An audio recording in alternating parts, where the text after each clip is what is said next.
Donc, étant donné que la paracha, elle va nous raconter comment est-ce que Eliezer a choisi une femme pour Yitzhak, donc on va réfléchir sur ce sujet de la personne qu'on marie et, et comment on la rencontre.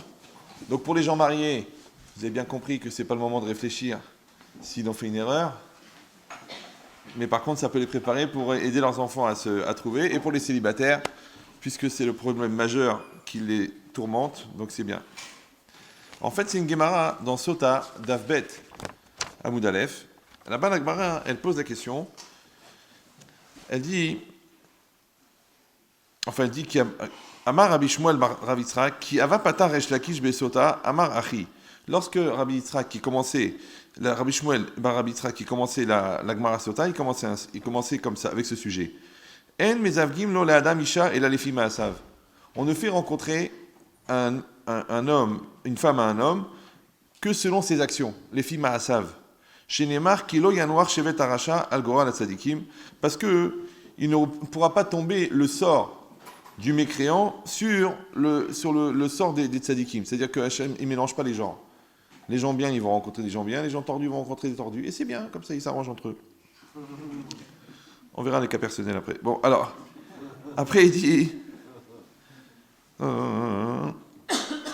Alors, Amar Rava Barbachana, Amar Rabbi Yochanan, Vekashim les Ivoug, les Afghans qui créent Yamsouf, et c'est difficile de les mettre en couple, qui créent Yamsouf, comme l'ouverture de la mer Rouge, chez Nema, Elokim, Moshiv, Yechidim, Beta, comme c'est marqué dans le verset, Elokim, Hashem, Moshiv, Yechidim, il fait s'installer, Yechidim, des gens uniques, Beta, dans une maison. Bon, alors la Gemara a dit, donc sous-entendu que c'est facile. Pourquoi ? Enfin, qu'on va faire rencontrer des gens, les filles ACM, selon leurs actions. On va voir qu'est-ce que ça veut dire ensuite. Mais là, je vous lis juste la Gemara.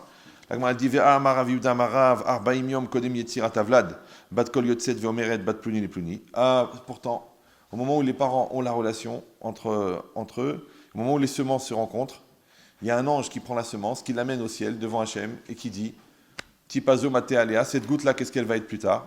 Et à ce moment-là, on dit bat pluni les pluni. Oui, la fille d'un tel pour un tel. Donc, sous-entendu, c'est déterminé. Donc, c'est pas tellement difficile. Pourquoi tu as dit c'est difficile comme l'ouverture de la mer Rouge ? Alors, la Gemara, elle répond, elle dit, Lokashia, c'est pas une question. Abezivuk Rishon, Abezivuk Sheni. Ça, c'est le premier partenaire. Ça, c'est le deuxième partenaire. Alors, je vais essayer de vous expliquer de manière la plus pédagogique ces notions qui, a priori, sont profondes, mais comme vous êtes des gens extrêmement intelligents, donc il n'y a pas de raison que ça ne soit pas clair. Maintenant, il y a une dimension très importante, c'est de faire la différence entre l'absolu et le relatif. D'accord ? Donc la première partie, ça va être l'absolu. Ça veut dire, quand Hachem, il crée le monde, et qu'il va créer il a créé une âme, et cette âme-là, ensuite, elle va être divisée en milliers de milliers d'âmes. Et chaque âme, elle a un travail à faire, elle a un tikkun à faire, elle a une réparation à faire. Maintenant, chacun d'entre nous, il est fait en trois parties. Il a une âme, et il a un psychique, un nefesh, un moi, et il a un corps. Maintenant, le corps, c'est de la viande. D'accord ? Rien ne se perd, tout se transforme. Donc, il y a une certaine masse de molécules qui font partie de moi aujourd'hui et qui sont un jour dans un cimetière et un jour dans des carottes. C'est comme ça. D'accord ? C'est pas grave. Ça reste que mon corps. C'est comme le stylo que tu as utilisé, sauf que celui-là, tu l'as gardé pendant toute ta vie. Bon. Après, il y a la neshama. La neshama, elle est entièrement divine. Oui ? Et Hachem, il a créé le monde pour que la neshama, elle fasse un certain tikkun, un certain travail, une certaine réparation. Maintenant, ce travail-là, ce n'est pas un projet personnel, c'est un projet divin.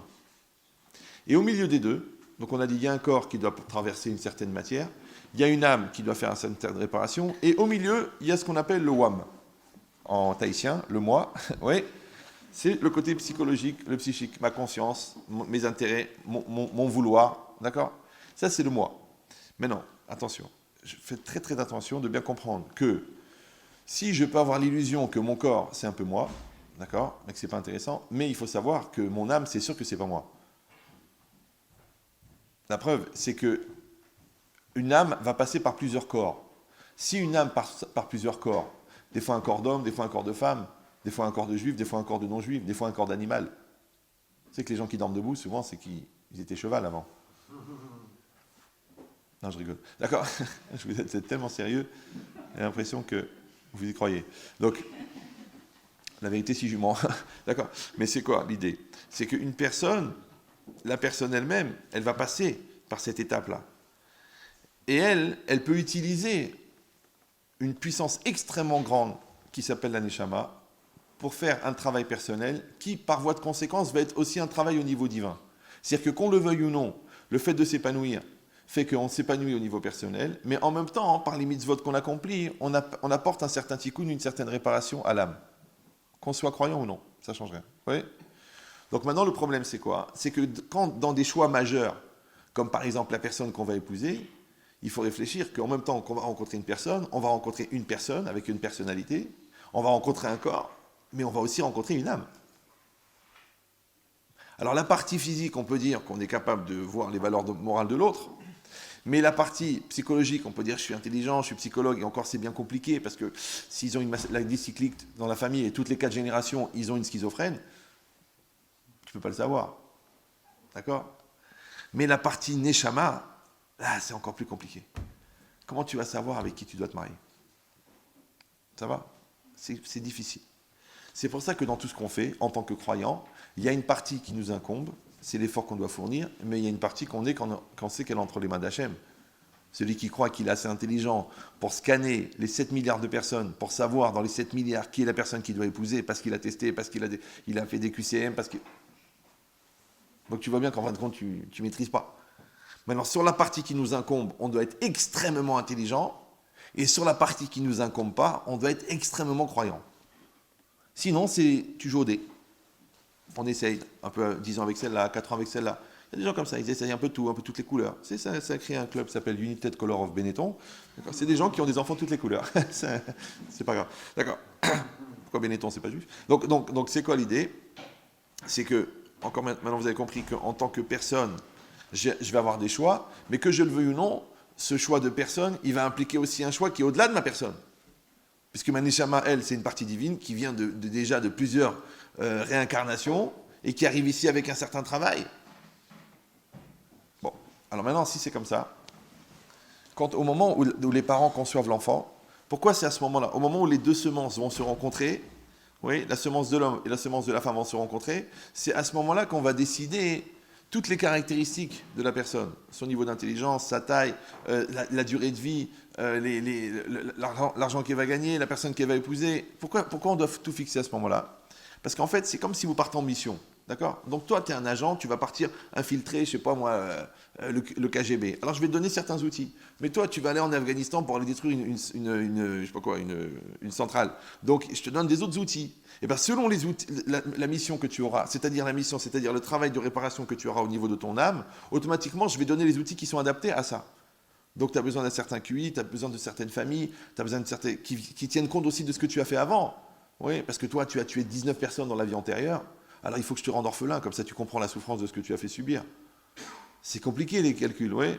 Et après je vais te donner des outils. Maintenant toi, je sais pas, toi tu vas être handicapé de tel membre parce que tu as un certain travail pour comprendre qu'est-ce que c'est la souffrance de l'handicap, ou parce que toi comme tu vas être aveugle, mais tu vas entendre très bien. Maintenant toi tu vas avoir une peur à l'intérieur de toi-même qui va faire que tu vas être combatif et développer chez toi une capacité justement à aider les autres à lutter contre la peur.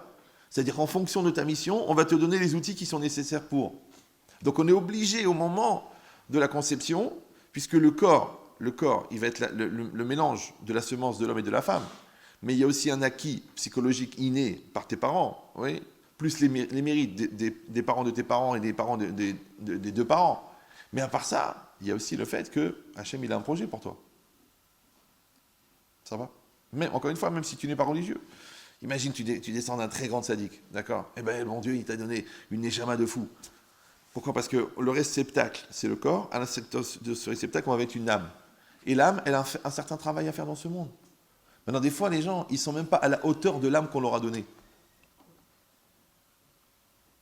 Moi, je vous rassure, aujourd'hui, on n'a plus d'âme complète. Depuis le Baal Shem Tov, il n'y a plus d'âme complète. Il n'y a que des petits morceaux. Parce qu'il y a eu tellement de réincarnations. Mais même ce petit morceau, il faut l'assumer. Donc, qu'est-ce qui va se passer? Que je vais me marier avec quelqu'un. Alors, qu'est-ce qui se passe? On prend la neshama. Et quand on décide telle personne avec telle personne, oui, en vérité, ça veut dire telle âme avec telle âme. Donc, qu'est-ce qu'on fait? On prend la neshama qui est formée, on la coupe en deux, la moitié, on la met dans un corps d'homme, la moitié dans un corps de femme. Et voilà. Et l'aventure commence. Donc, toi, tu es né, Et ta future femme, elle est née ailleurs. D'accord? Mais elle contient la moitié de l'aneshama de l'homme. Maintenant, la seule fois où l'aneshama est divisé en deux, c'est dans le mariage. Les parents n'ont pas la moitié de neshama des enfants. Le Rav n'a pas la moitié de l'aneshama des élèves. Vous me suivez ou non? Parce que pourquoi tu vas coller avec tel Rav plutôt qu'avec un autre? Pourquoi tu comprends cette personne-là? Pourquoi tu ressens ça? Pourquoi tu ne le ressens pas? Pourquoi tu suis? Ouais. Pourquoi tes enfants te ressemblent? Alors je te dis pourquoi. Parce que ça s'appelle Netiat Aneshama, c'est une tendance de l'âme. C'est-à-dire que toi, ton âme, elle va plus capter ce discours-là. Et toi, tu vas plus ressentir cette façon-là. Et toi, tu as besoin de ces parents-là. Maintenant, comme Hachem, il sait que les parents ont un certain travail et les enfants ont un certain travail, donc il va faire rencontrer les parents et les enfants qui ont besoin nécessairement l'un de l'autre. De la même manière, le Rav, il a besoin d'élèves. Tu verras que chaque Rav, il a des élèves différents. Parce que chaque Rav, il est différent. Maintenant, l'élève, il a besoin d'un certain Rav, et le Rav, il a besoin d'un certain élève. Comme toi, tu vas avoir un patron comme ça, qui va être dur, et toi, tu vas avoir un patron qui va être cool, et toi, tu vas avoir un voisin qui va te saouler, et l'autre, tu vas avoir un voisin qui va te sauver la vie. Et toi, tu vas tomber sur le bon médecin, et l'autre, tu vas tomber sur l'erreur, l'autre, l'erreur médicale. Toutes ces rencontres-là, toutes ces rencontres nécessaires, elles font partie d'un projet. Ça va? Alors maintenant, quand il s'agit de rencontrer la personne que j'épouse, et la personne avec qui je vais avoir les enfants, ça veut dire que c'est toute ma destinée. C'est compliqué, ouais. Faut pas. Alors j'ai dit la partie qui nous incombe, et c'est cette partie sur laquelle on va réfléchir, mais déjà dans l'absolu, d'arriver à comprendre qu'il y aura deux possibilités. Il y a la possibilité, on va appeler Zivug Rishon. C'est quoi Zivug Rishon? Le premier partenaire, c'est cette personne-là là, qui a été prédéterminée au moment où les deux Neshamot, au moment où la semence de l'homme et la semence de la femme se sont rencontrées. D'accord? Et là, on va me déterminer par rapport à mon maximum. Comme ça, il explique le Ravi Yaakov Amdin. Il dit 6 mois, parce que quand vous naissez, vous faites 52 cm, d'accord? 47 cm, 2,5 kg, 3,2 kg.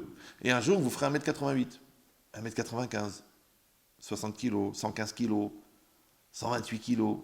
Maintenant, le bon Dieu, comme il a été miséricordieux avec la mère, il a fait que les enfants naissent petits. Parce que s'il naissait adulte à 33 ans et 128 kilos, là, ce n'est pas des hormones qu'il faut. Là, c'est une éventration. D'accord, ouais. Donc, l'enfant, il naît petit, il grandit. Mais attention, même si l'enfant est né avec 47 cm, mais, entre guillemets, sa taille potentielle, elle est contenue dans ses gènes. Ensuite, il ne fait que devenir le 1m85. Vous me suivez? Maintenant, si le potentiel physique, il est préétabli et qui va se réaliser au fur et à mesure, si tu suis un régime normal, ouais, ben maintenant... de la même manière, il y a aussi un potentiel intellectuel qui peut se réaliser. D'accord? Tu peux réfléchir, lire des bouquins, faire de l'agmara, de la philo, mathsup, mathspé, et atteindre un certain QI. Ou non, faire beaucoup d'efforts pour lire que des bandes dessinées, regarder des émissions idiotes, ne lire aucun livre et ne jamais réfléchir, et rester un brel dans l'état pur. Des gens comme ça, le cerveau, tout neuf, jamais utilisé, jamais débloqué, encore emballé. D'accord? Maintenant, le parcours d'utilisation que tu vas faire, il va faire que tu vas devenir ce que tu vas devenir. Mais de toute façon, tu ne pourras pas aller plus loin qu'il y a certains limites fixées. Ça peut déranger, ça peut ne pas déranger, on peut appeler ça du déterminisme, on peut appeler ça de la génétique. Appelle-la comme tu veux, ça ne change rien. Mais il y a un patrimoine physique, il y a un patrimoine intellectuel, alors il y a aussi un patrimoine spirituel. D'accord? Le patrimoine spirituel, c'est-à-dire que selon la neshama qu'on t'a donnée et selon les efforts que tu vas fournir, tu peux devenir Rabbi Akiba ou tu peux devenir Adolf Hitler. C'est un potentiel. Yaakov et Esav étaient jumeaux. Je ne sais pas si vous me suivez. C'était jumeaux. Alors il y en a qui disent que c'était unicellulaire, il y en a qui c'était bicellulaire. Il y en a qui disent que c'était la même cellule qui a été coupée en deux, il y en a qui disent que c'était des faux jumeaux, il y avait deux cellules. Maintenant, il y en a un qui est devenu Yaakov Avinu, d'accord? Le modèle de l'homme, ouais, la réincarnation de Adam Arishon, le maximum humain qui va être la base du peuple juif, que le visage il est gravé sur le trône céleste. Et l'autre, il est devenu Esav, le père de tous les vicieux, de tous les pervers, le père d'Hitler, le père de Landru, c'est Esav. Tu dis, mais comment les deux, ils ont pu naître de la même mère, du même ventre? Moi, j'aurais dit, il y a une race de pourriture et il y a une race de tzadikim. Non, non, non, non, non.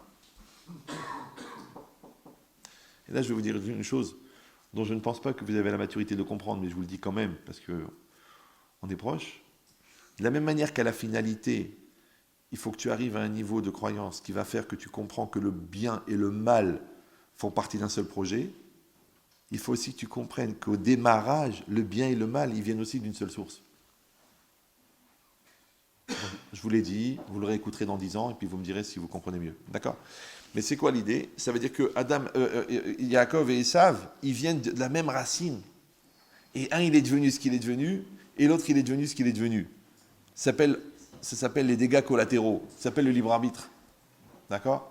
Maintenant, si on dit que chacun d'entre nous, entre guillemets, il a sa destinée intellectuelle, et sa destinée spirituelle, et sa destinée physique entre ses mains, oui, parce qu'un gars très très intelligent, il peut devenir un grand pervers, ou il peut devenir un grand sadique. Il peut devenir un super escroc, ou il peut devenir gestionnaire de la Banque de France. D'accord? Il peut devenir chirurgien esthétique, ou il peut devenir serial killer. Il démembre les gens un par un. Il a les deux à l'intérieur. Comment ça s'appelle ça? Ça s'appelle les Marasav, selon tes actions. Ça veut dire que si, pour ça que je dis on est dans l'absolu, si dans l'absolu, quelqu'un a préservé son patrimoine spirituel maximum, qu'il a poussé ses capacités intellectuelles maximum, qu'il a respecté son développement physique maximum. C'est pas qu'il a mangé des bonbons pendant 3 ans, c'est pas qu'il n'a pas voulu faire du sport, c'est pas qu'il a attrapé une tuberculose, qu'il a déformé le corps, c'est pas qu'il a atteint une faiblesse mentale et respiratoire parce qu'il a trop fumé. S'il a tout fait ce qu'il fallait et qu'il a atteint son maximum, c'est-à-dire que son enveloppe corporelle, son enveloppe intellectuelle et son enveloppe spirituelle ont atteint leur maximum, d'accord? Sans dérive, il n'est jamais sorti de l'autoroute, il n'a jamais déliré, il n'a jamais rien fait, il n'a jamais pris des vitamines bizarres, il n'a jamais fait un recul intellectuel avec des jeux idiots, il n'a jamais pris des produits, jamais. Alors, il peut rencontrer la personne qui était fixée en Zivug Rishon. Vous me suivez ou non? Bien sûr, si elle-même, elle a conservé son potentiel. Vous avez bien compris. C'est comme si je te donne un capital, je te donne 1 million d'euros, et toi je te donne 1 million d'euros. Mais vous connaissez pas. Et je vous dis, voilà, si dans 25 ans, vous avez fait fructifier votre argent, et vous avez 25 millions d'euros chacun, vous venez les deux, on rachète Ron Poulenc. Ça sera votre part, et avec ça, on rachète Ron Poulenc. Il y en a un, qu'est-ce qu'il a fait? Il a travaillé, il a développé, il a fait Maths Sup, Maths P, il a fait son MBA, il a développé, il a créé 19 sociétés, il est rentré en bourse, il est venu avec les 25 millions d'euros, et l'autre, il les a bu, il les a fumés. On arrive au moment du rachat de Ron Poulenc, ça y est, tout est prêt. Voilà, vos 50 millions, ça correspond aux 10%, on va faire une PA, on va racheter Ron Poulenc. Vous êtes prêts? Le gars, il dit, j'ai tout fumé. Ah, c'est dommage. Donc il faut qu'on te trouve quelqu'un qui a dans son compte en banque 25 centimes, qui a dans son QI, le QI de l'oiseau, la moitié du QI. Ça s'appelle les Marasav, selon tes actions. Ça veut dire qu'au fur et à mesure que je grandis, au fur et à mesure que j'évolue, je trace un nouveau tracé de ma personne. Oui, j'ai des peurs, ça crée des choses chez moi. J'ai des angoisses, ça crée des choses chez moi. J'ai des complexes, ça crée des choses chez moi. Maintenant, si moi je vais au-delà de mes peurs, et si je me construis, et je suis bien dans ma tête, et je suis bien dans ma peau, je suis une personne différente. Maintenant, si je suis une personne différente, la personne qui correspond n'est plus la même. C'est comme si vous prenez un billet de 100 $, vous le déchirez en deux. Ça fait une certaine déchirure. Si vous le redéchirez, vous n'allez pas faire la même déchirure. Et un troisième, une quatrième, une cinquième. Confirmation. D'accord? Je sais, c'est renversant. Mais, alors à l'époque, quand j'avais fait ce cours, il y a très longtemps, même la date s'est effacée, tellement il est vieux, je donnais l'exemple de l'usine Jaffa. Le gars, il va à l'usine Jaffa. Une usine d'orange, pour les gens qui sont encore en France. Donc, et le gars, il dit, vous avez toute la récolte ici, je vais racheter toute la récolte. Vous achetez toute la récolte, je rachète toute la récolte. Attention, il y a 160 000 tonnes, je rachète toute la récolte. Et le gars, qu'est-ce qu'il fait? Il prend toutes les oranges, il les coupe en deux. Il les met dans une machine, il les mélange. Et après, il vient, il dit à quelqu'un, dis-moi, tu veux gagner 100 000 euros? Oh, bien sûr. Tu sais ce que tu vas faire? Toutes les oranges, elles sont oranges, ouais. Toutes les peaux d'orange sont des peaux d'orange, ouais. C'est toutes des oranges de Jaffa, ouais. C'est toutes des oranges de cette année, ouais. Il dit, vas-y, tiens, prends cette moitié, trouve-moi l'autre. Tu dis, tu rigoles, c'est cool, 100 000 euros, c'est cool. Il y a 160 000 tonnes. Elle fait 100 grammes, l'orange. Trouve-moi l'autre moitié. Eh bien, bizarrement, je sais que ça va vous choquer, bien que toutes les oranges sont oranges, bien que toute la pigmentation des oranges est la même, bien qu'elles sont toutes de Jaffa, et bien qu'elles sont toutes la même marque et la même production, dès que tu mets les deux moitiés d'orange l'une à côté de l'autre, qui ne sont pas la même orange, ça se voit. Tu dis, ah non, c'est pas la même. Je comprends pas, mais c'est une orange. C'est pas la même orange. Et quand c'est la même orange, tu dis, waouh, c'est la même orange. Vous me suivez ou non? Et bien, quand les deux moitiés se rencontrent, c'est la même orange. Et quand elles ne se rencontrent pas, c'est pas la même orange. Ah oui, oui, oui. Ça va faire du jus, là.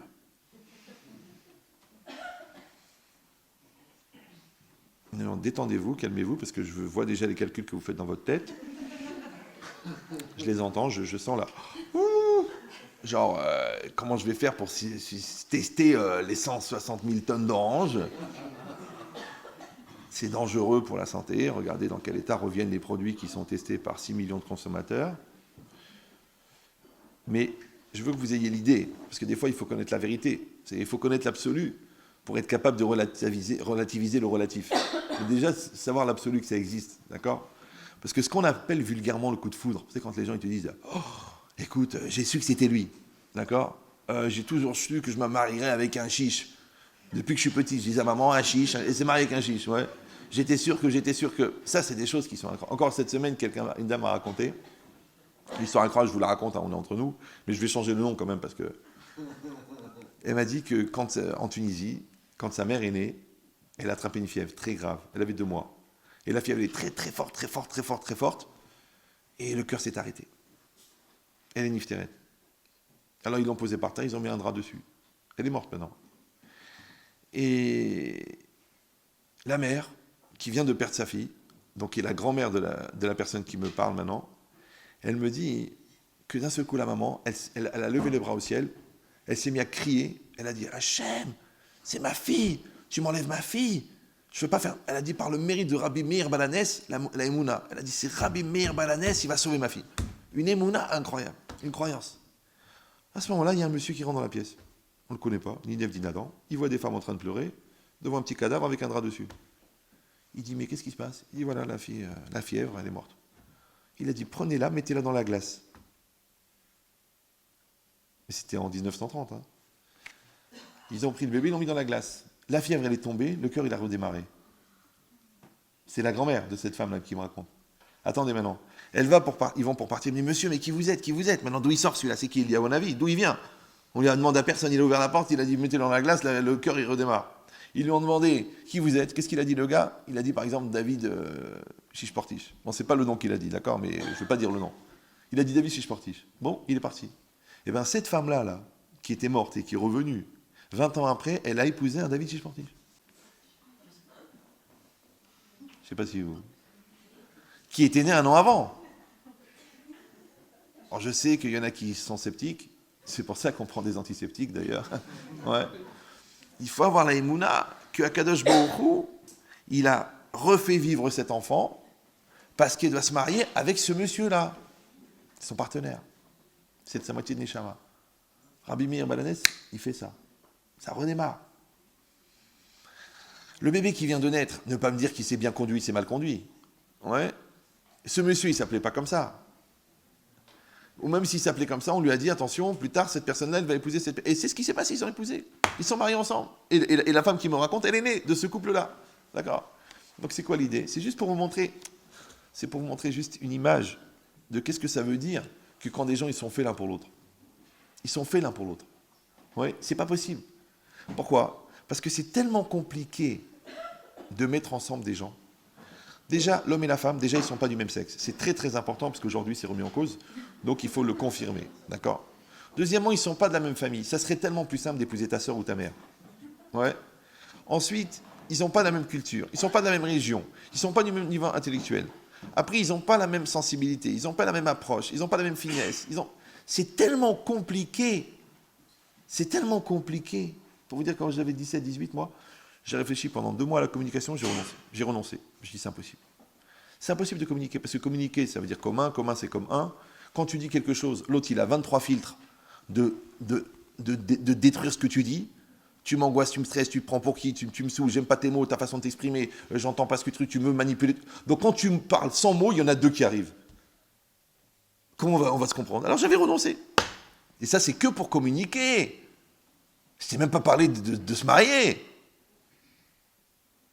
Si vous êtes marié ou si vous voyez autour de vous des mariages, vous voyez comment c'est compliqué.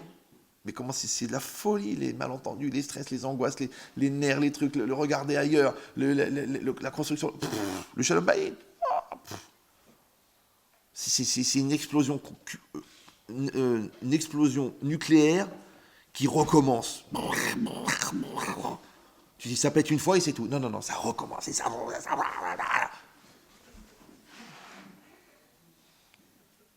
Donc si c'est tellement compliqué, c'est simple. Parce que chacun est compliqué, et quand on met deux personnes compliquées ensemble, ça fait du compliqué au carré. Puissance compliquée. Et chaque histoire, c'est comme ça. Moi, les gens me demandent, mais Rav, quels sont les problèmes qui reviennent le plus souvent? Mais on ne parle pas de l'élevage des poulets, là. Chaque couple, c'est un cas. Des fois, c'est deux cas. Ouais.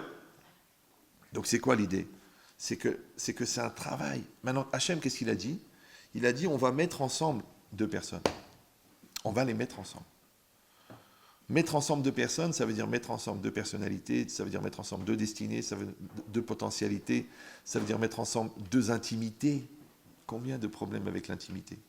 Ça veut dire deux cultures, ça veut dire deux tempéraments, ça veut dire deux souffrances, deux passés, Qui c'est qui peut te signer? Qui c'est qui peut te signer l'algorithme de compatibilité? Qui c'est qui peut te dire ça va marcher? Alors il y a deux solutions. Soit Mina Shamaim, tu as rencontré exactement la personne et tu as la modestie de reconnaître qu'elle est exactement ce qu'il te faut, parce que c'est pas évident non plus. Parce que des fois il y a des complémentarités qui font plaisir et des fois il y a des complémentarités qui dérangent. Je vous ai déjà dit que toutes les choses, tous les éléments qu'on n'a pas acquis en tant que célibataire, on les épouse. Vous vous rappelez de ça ou non? Non? Je ne l'ai pas dit? Je l'ai dit, non? Non, je ne parle pas des redoublants. Vous ne vous rappelez pas, vous? Donc je ne l'ai pas dit ici, alors. C'est pour ça que j'ai peur de faire ce cours, parce qu'il est tellement vaste, que j'ai peur que quand j'arrive à 10h30, je ne l'ai pas commencé.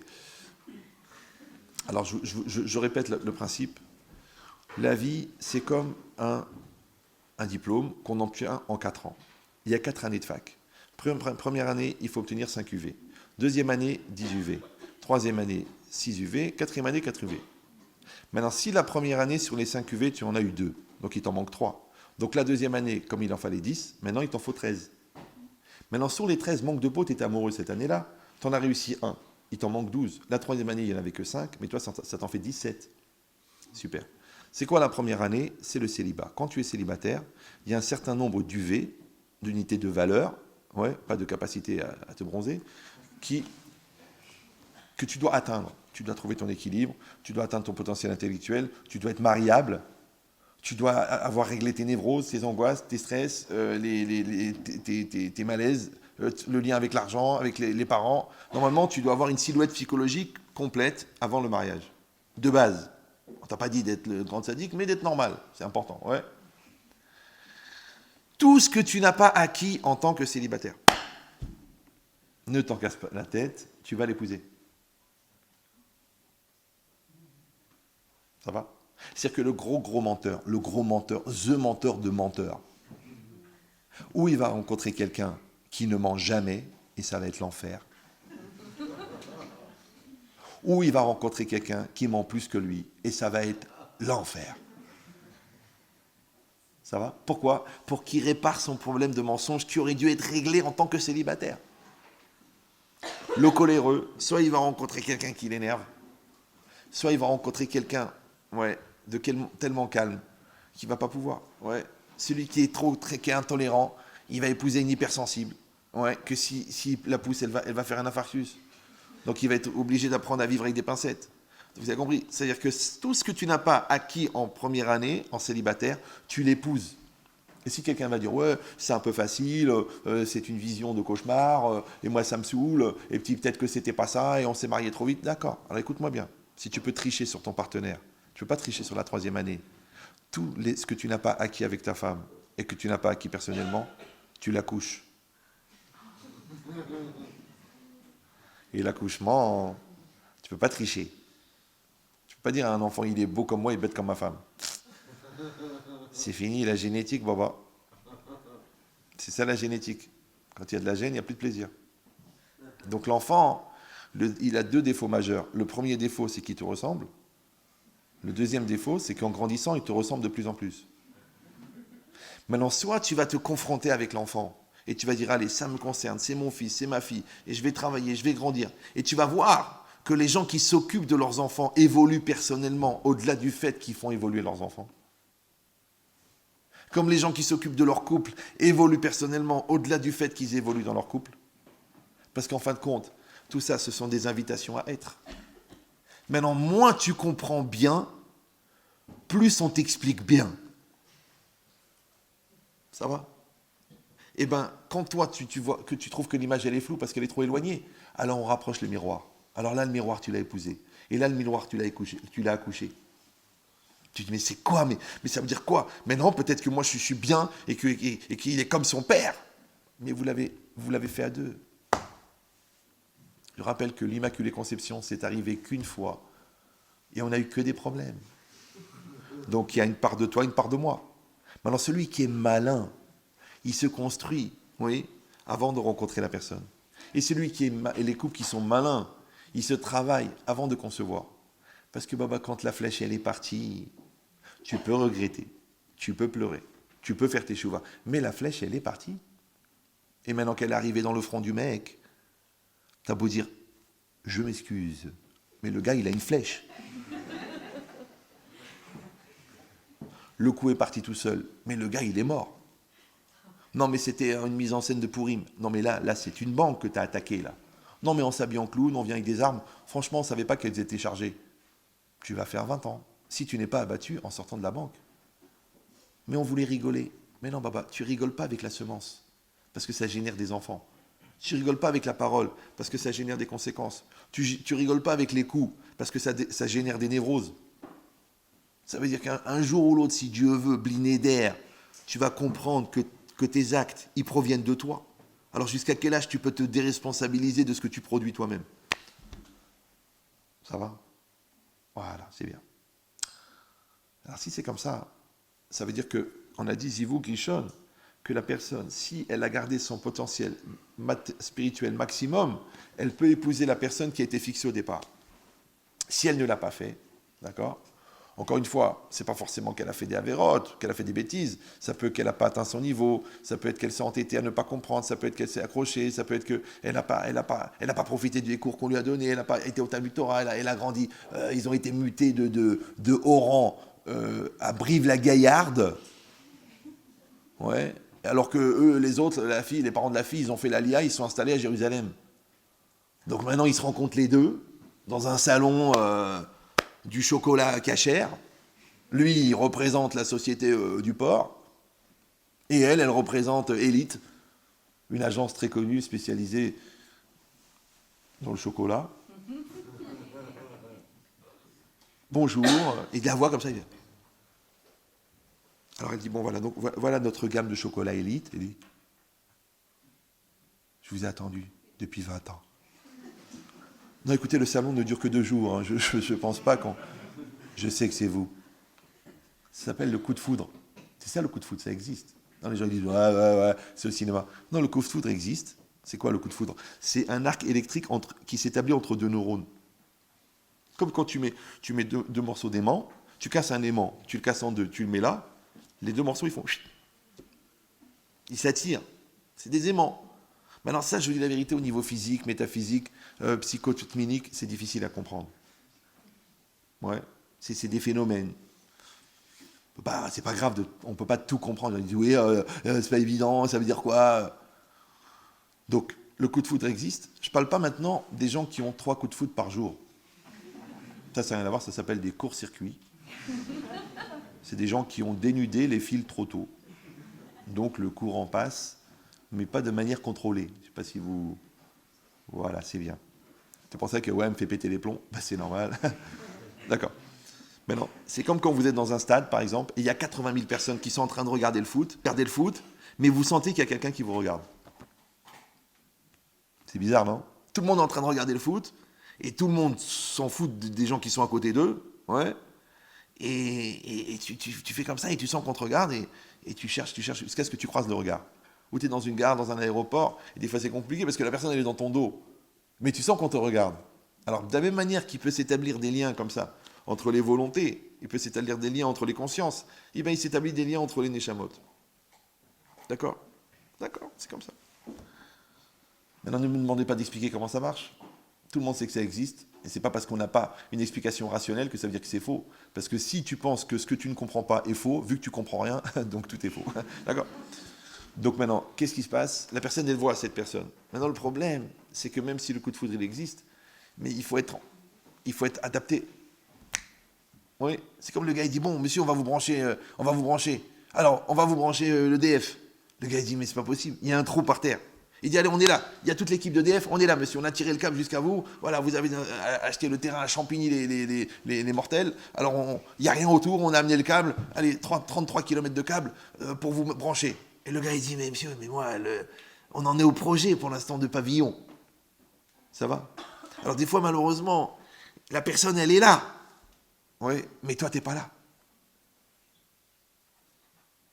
Il y a des gens comme ça. 20 ans après, ils se marient. Ils étaient dans la même classe, dans la même école. Tout le monde disait, oh, vous êtes fait l'un pour l'autre. L'autre, il est parti, il est pas dit, hop, 4 enfants à Marseille, et l'autre, 3 enfants à Lyon. Puis après, ils s'engueulent, ils se déchirent, et puis ils se retrouvent, hop, tiens, une soirée de célibataire. À fond, tiens, mais t'étais à Yavne? Oui, moi aussi. En 82? Ouais, moi aussi. Ah, attends, mais, mais je me rappelle. Oh, t'as changé? Oui, Blainara, d'accord. Ouais. Et ils se parlent, et le courant passe, et au bout d'un quart d'heure, on dirait qu'ils ne se sont jamais quittés, ils disent, c'est pas possible. Ils se marient. Bon, ils ont fait juste un petit détour de 20 ans, quoi. Genre, on a pris la mauvaise sortie d'autoroute, on t'avait dit que c'était la 2, mais j'ai entendu la 12. Et ben voilà. Et voilà. Mais les enfants, ils sont nés. Eh ben oui. Mais les années, elles sont passées. Ah ouais. Mais le divorce, c'était horrible. Ouais. T'es traumatisé au niveau intime. Ouais, je suis tombé avec un fou. Ouais. Et maintenant, j'espère pouvoir réparer. Donc tu vois comment c'est la vie. C'est celui qui croit que la vie est un long fleuve tranquille. C'est un gars qui a écrit un film, c'est pas un gars qui a vécu. La vie, c'est compliqué. Donc qu'est-ce qu'il faut faire? Il faut être armé, blindé. Maintenant, le Zivug Rishon, encore une fois, dans l'absolu, si moi j'ai fait tout ce qu'il fallait, et que l'autre en face, Mina Shamaïm, elle a fait tout ce qu'il fallait, alors on se rencontre, et c'est extraordinaire. Et tu vois des mariages comme ça, ouais, de pureté, de tzadikim, c'est dans sa Torah, dans sa Kedusha, dans sa Gemara, dans son truc, et elle, dans son séminaire, dans son truc, tout neuf, ils sont tout neufs. Oh là là. Mais il y en a d'autres qui ont fait des expériences, ils ont tenté des choses, où ils ont dit, ouais, c'est pas évident, mais enfin, t'es juif, oh, le Shabbat, oh, la cache-route. Mais mon frère, dans ta silhouette psychologique, il y a le Shabbat. Ah, maintenant, tu vas le découvrir dans 10 ans. Dans ta silhouette psychologique, nishmatique, il y a la cache-route. Oh, mais la cache-route, c'est pas évident, c'est cher. D'accord. Mais ça fait partie des 248 membres. Donc là, il te manque un membre. L'autre est là, le membre. Toi, tu n'as pas le membre. Comment vous allez faire? Après, tu as compris la cache-route. Une fois, j'ai eu un cas de Shalom Bayit comme ça, où le gars, un Tunisien, au demeurant, ça ne veut pas dire qu'il demeurait en Tunisie, hein. Il s'est marié avec une dame, ashkénaze. Comme quoi, l'huile et le vinaigre peuvent se rencontrer. Et lui, alors ils sont mariés pas religieux du tout. Et lui, il a fait teshuva. Quel malheur. Il a commencé la Torah, les trucs, les séminaires, et les cours, et la beauté de la Torah. Et elle, il a dit, allez, on fait Shabbat, la cache-route, la Mila, pas question. Bon, alors non. Et ils sont venus en Shalom Bayit. Et moi, je parle 1 heure, 2 heures, à part. Et des gens intelligents, des gens fins, des gens extraordinaires. Vous savez, la plus extraordinaire des prises mâles, quand vous n'avez pas la prise femelle qui va avec, il faut un adaptateur. Donc là, au bout de 3 heures, ou 4 heures, ou 5 heures, je ne sais plus, j'ai attrapé la femme, j'ai dit, écoutez madame, vous êtes une femme très intelligente, vous êtes une femme d'une grande finesse, vous êtes une femme d'une grande pureté. Bon, vous n'êtes pas religieux, vous n'avez pas la tête couverte, vous êtes un djinn, c'est pas grave. Mais réfléchissez bien. C'est votre mari, vous l'aimez. Vous avez fait 4 enfants ensemble. Vous avez 17 ans de vie commune. Il est super, il est gentil. Bon, il est tunisien, mais il est gentil. D'accord? Non, je rigole. Vous, d'accord, vous êtes collés, vous êtes accrochés, vous êtes compris. C'est extraordinaire. Alors maintenant, aujourd'hui, il est dans la teshuva. C'est pas grave. Et non. Et je pousse, je comprenais pas. Je dis, vous êtes intellectuel. Si votre mari, il avait voulu faire de la voile, vous auriez dit, on va habiter en Bretagne. S'il avait voulu vivre en Bolivie, vous l'auriez suivi. Et maintenant, il a voulu vivre en Bolavie. Ah bah, vas-y, c'est Bolavie, vas-y. Bon. Non. À la fin, au bout de 3 heures, écoutez bien, Ashkenaz, grands-parents déportés, c'est ce que j'ai réussi à le sortir, le furoncle. Elle s'est mise à pleurer, elle m'a dit, mais moi, si je me couvre la tête, je trahis mes parents. Parce qu'après la Shoah, ils ont juré que Dieu n'existait plus. Je dis, d'accord, mais vos grands-parents, ils étaient rabbins. Elle me dit, oui, comment vous savez? C'est que les arrière-grands-parents, ils étaient rabbins. Mais elles, comme ils ont vécu la Shoah, donc on leur a enlevé le Shoah, d'accord? Alors ils ont décidé. Je dis, maintenant, vous êtes juifs. Alors peut-être que c'est le moment de ramener la Torah dans votre cœur. Et elle s'est mise à pleurer. Elle n'a pas voulu. Parce qu'elle sait que c'est son mari. Mais d'un autre côté, elle ne veut pas trahir ses parents. Parce que la Shoah, c'est fort. Nous, les Marocains, Algériens, Tunisiens, on ne peut pas comprendre. On fait, ouais, on ne peut pas, c'est impossible. Laisse tomber. C'est pas ce que ça veut dire. Même quelqu'un qui n'a pas été déporté, mais qui s'est caché pendant 4 ans, il ne peut pas t'expliquer ce que c'est la guerre. C'est impossible. Donc on peut que dire, bon, écoute, chacun sa sensibilité, parce que c'est... Eh bien, ils ont divorcé à cause de ça. Mais moi, dans mon cœur, je suis sûr qu'ils étaient faits l'un pour l'autre. Mais tu vois, les parents, ils ont planté cette case. Plus jamais, l'autre, elle a rentré dans sa tête. L'autre, elle s'est fait un complexe, qu'elle est idiote. Alors, si son mari, il va évoluer intellectuellement, ça ne marche pas. Celui-là, il s'est bloqué que sa femme, c'est une khmara. Mais elle, la pauvre, un jour, elle a dit, bon, ben, écoute, les enfants ont grandi, je vais faire des études. Et puis elle a fait une licence de maths ou de droit, et puis maintenant elle veut être juriste, maintenant elle veut être avocate. Et toi, tu dis, mais je comprends pas, t'as changé, t'es plus la même. Oui, elle n'est plus ton clébard, elle n'est plus ton toutou. Ben, c'est une autre femme, maintenant tu dois t'adapter, tu grandis avec elle, c'est bien, tu évolues avec elle, elle évolue avec toi. C'est bien, l'homme est un produit évolutif extraordinaire, tu viens de le découvrir. Et toi, tu dis, non, c'est une trahison, elle a ouvert les yeux, elle est influencée par des gens. Tu vois, c'est ça ton problème. T'as pas pris le train en marche, t'as pas grandi avec elle. Et bien pour ça, des gens, ils peuvent rater leurs zivougs. Alors qu'ils sont déjà mariés, je ne sais pas si vous... Parce que pour moi, rencontrer la bonne personne et rester avec la bonne personne, c'est aussi difficile. Parce que mi ya'ale be'ar Hashem ou mi yakum bimkom kocho. Qui va monter sur la montagne d'Hachem ou mi yakum, et qui va se maintenir à l'endroit de son sanctuaire. C'est-à-dire que c'est dur d'arriver en haut, mais c'est dur d'y rester. C'est dur de trouver la bonne personne, et c'est dur de sauver son couple et de construire son couple. C'est très dur. Parce que je te dis, même des gens que tu jures sur la tête de ta mère, qui sont faits l'un pour l'autre, et ils divorcent. Et tu les vois divorcer, tu dis, mais vous êtes des malades, vous êtes des fous. Ouais, son caractère, Attends, dis-moi comment elle s'appelle l'autre, ça ira plus vite.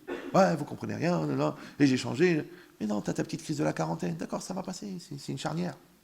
C'est le train quand il passe sur... Là où vous avez pris le train déjà, non? Ben, quand vous passez à l'endroit où les rails se relient, ça fait... Et bien dans la vie, il y a des charnières.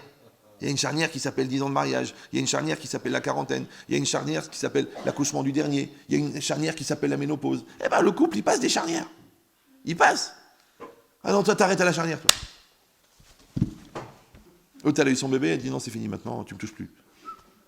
C'est un étalon, mais il dit, je suis pas une banque de sperme. Si, c'est fini.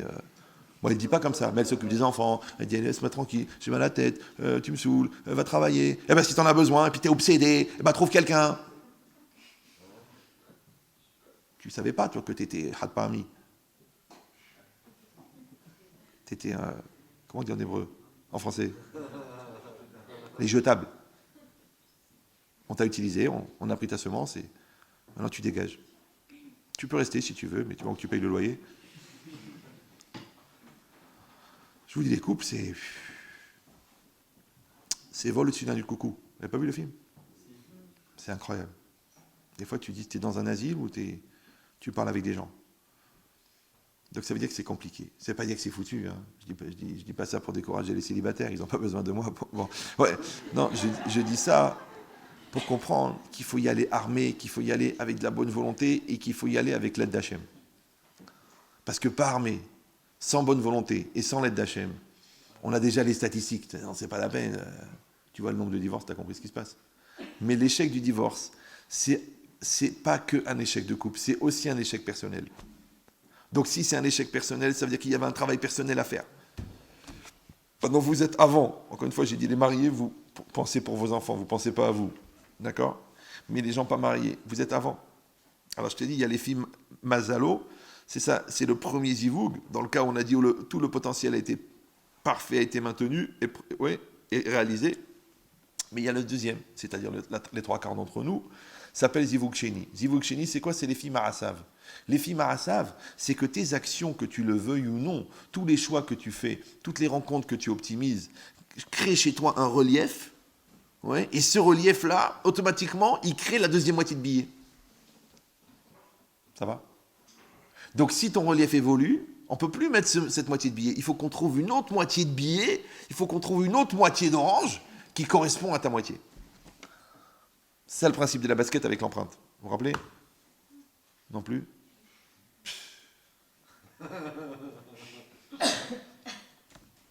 Voilà les gens sérieux. Vous prenez une basket, vous l'appuyez dans la terre, vous sortez la basket, vous voyez l'empreinte de la basket dans la terre. Maintenant, la basket, elle a un design un peu bizarre, la semelle de la basket. On sent que le gars qui a dessiné, il a fumé quelque chose, pas possible. Bon. Mais l'empreinte de la basket, elle correspond à la basket. Mais ça s'appelle une empreinte inversée. Donc, ce qui est un creux dans la semelle fait un relief dans la basket. Et ce qui est un relief dans la semelle fait un creux dans l'empreinte. C'est toujours bon? C'est ce que j'ai dit là ou dans la terre, bravo. Il y a une seule qui suit, c'est honteux. Bon, alors, maintenant, c'est quoi la basket? C'est moi. C'est quoi l'empreinte? C'est la réalité. Maintenant, l'homogénéité entre moi et la réalité s'appelle la Emouna. Maintenant, le bon Dieu, il va t'envoyer exactement la personne qu'il te faut. Il va t'envoyer les enfants qui sont adaptés. Il va t'envoyer les amis qui sont adaptés. Il va t'envoyer les ennemis qui sont adaptés. Il va t'envoyer les bonheurs qui sont adaptés. Il va t'envoyer les malheurs qui sont adaptés. C'est ça la Emouna. Maintenant, tu peux dire non, c'est pas évident, tout n'est pas fixé, tout n'est pas écrit. D'accord. Mais quand même, interroge-toi quand même sur la puissance d'homogénéité quand même. Pourquoi toutes les jeunes filles qui rencontrent des malades, elles ont un tempérament d'infirmière? Pourquoi toutes les filles qui rencontrent des gamins de 35 ans, elles ont une tendance à materner? Donc si tu marques infirmière, les maladies vont venir. Si tu veux faire sœur Teresa, je vais le ramener à la Teshuvah. Bon, c'est vrai, il mange du cochon, il fume de la coke, mais je vais le ramener à la Torah. Laisse faire les rabbins. Doucement, je vais l'apprendre. Grâce à Dieu, Baruch Hashem, il met la kippa une fois par an. Oui. Il m'a dit qu'il ne va plus en boîte gay. Je vais essayer de l'amener à la synagogue. C'est pas ton rôle. Combien j'en ai rencontré? Parce que c'est un tempérament de la femme juive, de genre de vouloir sauver le monde, d'accoucher le Mashiach. Ouais. On va me dire, Rabban Chetrit, voilà, je suis d'une famille religieuse, donc j'ai rencontré un garçon, Mia Shamaïm, mais il est très très éloigné, on parle beaucoup, je l'aide, je lui transmets des livres, je lui ai donné des cours à vous, il est très intéressé, il m'a dit que Blineder, si Dieu veut, sans engagement personnel, il mettra les téphilines dans une autre vie. Je lui ai dit, écoutez mademoiselle, avec tout le respect que je ne vous dois pas, c'est pas votre travail. Mais je sens que je peux le faire, je sens que Dieu m'a donné cette force. Mais le Yetzara, il crée des pièges des fois, religieux. Il crée des trappes. C'est pas ton travail.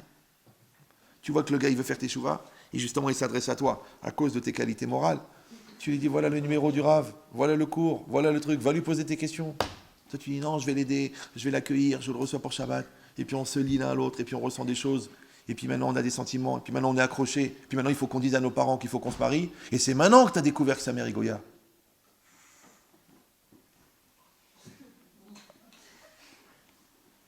Bon, c'est pas grave, c'est une formalité, on va trouver des solutions. Bien sûr qu'on va trouver des solutions. Il faut déjà trouver un Moël, parce qu'il va falloir couper court à toute discussion.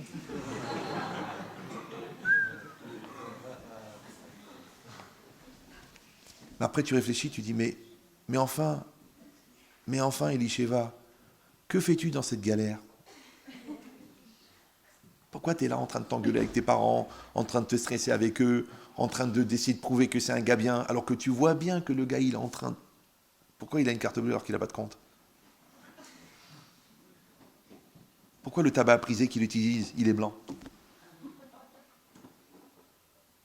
Tu dis non, c'est rien, c'est une petite crise passagère. Et si la crise, elle dure 28 ans, c'est passager, 28 ans, jusqu'à la mort, l'overdose. Donc la vraie question, c'est pas qu'est-ce que je vais faire pour le sauver. La vraie question, c'est qu'est-ce que tu fais sur la photo? Saute par la fenêtre. C'est ma mission. Sœur Teresa n'a pas ton âge. Saute par la fenêtre. C'est ta vie. Imagine, t'es enceinte. Oh, alors là, je suis foutu. Là. Je suis bloqué là. Je vais faire un test. Non. Donc, ce qui est marqué ici, que chacun, il est placé devant des questionnements. Chacun, il est placé devant des choix. Et ces choix-là, qu'on le veuille ou non, nous engagent. Et en nous engageant, il crée notre réalité, il crée notre personnalité, il crée nos capacités, il crée nos plus, il crée nos moins. Et bien, les plus et les moins qui évoluent, s'appellent les Fima. Moi, toujours, les gens me demandent, bon, Rav, vous qui sentez des choses, écoutez, pour l'instant, je sens ton déodorant. Non, mais comment vous le voyez, mon partenaire? Ma femme, comment vous la sentez? Comment vous la voyez? Je dis, tu veux que je te dise? Ouais, il me dit, elle est comme toi. Oh non! Tu mets une jupe, tu te mets devant la glace, tu te regardes. Tu dis quoi? Comme ça, une fille têtue, une fille bête, une fille obstinée, une fille radine, comme moi, ouais, comme toi. Tu dis, oh, mais j'ai beaucoup plus d'ambition, je veux beaucoup mieux. Tu veux mieux, grandis. Pourquoi ils vendent des histoires? Pourquoi depuis la nuit des temps, ils ont fait Cendrillon, qui vivait dans une cave avec les rats et le ménage, qui rencontrent un prince charmant? Pour faire rêver tous les hmars. Donc tous les hmars du monde, ils s'imaginent qu'il va rentrer samedi matin à la synagogue sur son cheval blanc. Mon taran, taran, et qu'ensemble vous irez écouter l'Aftara. Non, pas du tout. Non. C'est pas comme ça que ça se passe. C'est beaucoup plus concret, c'est beaucoup plus... Parce que les gens, ils veulent la facilité. Qui c'est qui rêve pas de gagner au loto? Moi, j'ai jamais gagné dans les jeux. Pourquoi? Pas parce que j'ai pas de mazal. Parce que dans ma tête, je pense pas qu'on peut gagner 33 millions d'euros en grattant quelque chose. Je pense qu'il faut travailler. Mais je m'imagine 33 millions. Mais il faut travailler, créer une usine, je sais pas, trouver un produit, développer de l'immobilier, travailler 30 ans et gagner 33 millions d'euros. Mais gagner comme ça, non. Pourquoi? Parce que je sais que le rêve, c'est l'illusion, et que l'illusion, elle génère la désillusion. Donc j'ai pas peur de l'illusion, j'ai peur de la désillusion. Parce que connaissez le cycle, illusion, désillusion, télévision. J'ai illusionné qu'il était américain, alors qu'en fait il était marocain. Tu es marocain, américain, je suis un marocain. Je suis américain, américain. Donc tu as épousé un américain qui s'est révélé être un marocain. Et maintenant tu es obligé de regarder les séries américaines pour supporter le fait que tu as été trompé sur la marchandise. Donc ça fait illusion, désillusion, télévision. Et si vous allez dire, bon, c'est un petit peu simpliste, c'est des statistiques. Hein. Ils ont dit que 87% des gens qui suivent régulièrement un feuilleton à télévisé font un transfert psychologique, émotionnel entre le feuilleton et leur vie. Je ne sais pas si vous me suivez. Ça veut dire qu'ils sont émus par les aventures de Willy et de Kevin et de Jennifer, mais qui ressentent rien sur ce qui se passe chez eux à la maison. Non, tu sais que ton mari, bon écoute, tu les connais, de toute façon tous les hommes c'est pareil. Tiens en fait, j'ai vu t'as vu la saga 3, j'ai eu une angoisse, hein. Je sais pas comment ça va se terminer, mais j'ai vu dans les yeux de Jenny qu'elle était vraiment mal, et je crois qu'elle a compris pour Jennifer. Tu dis c'est un feuilleton. Oui ben, tu sais moi je le suis et je suis vraiment dedans et... Ouf. Non, j'exagère, mais les gens, ils sont cinglés. Ils sont fous, les gens. Ils sont fous. Ils sont fous. Ils croient que le film, c'est pour ça qu'à la fin des films, c'est marqué fin. Parce qu'il y en a qui croient que ça continue. Et comme ils ont acheté la bande originale, ils l'ont mis dans leur casque, ils marchent dans la rue. Je dis, oh baba, c'est fini. Ah, il y en a, tu les vois, ils rentrent dans les banques. Je dis, non, mais c'est juste un film, hein, c'est un truc. Ils font durer le plaisir. Mais non, il faut être dans la réalité, il ne faut pas être dans les rêves. L'autre, gargariser Blanche-Neige. Après, tous les films à l'eau de rose. Après, tous les romans de la bibliothèque truc.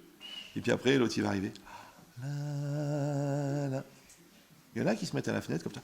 La, la, la, la. Mais tu paniques ou quoi? Non, tu paniques. D'accord. Donc c'est quoi? Ouais. Maintenant, où il est le danger? C'est que la personne, parce qu'elle est comme ça, parce qu'elle est une brebis, elle va rencontrer un faucon. Ou un vrai. C'est que la Nia, elle attire le malin. Après, elle dit, ouais, il a profité de moi, il a abusé de moi, il m'a utilisé à moi.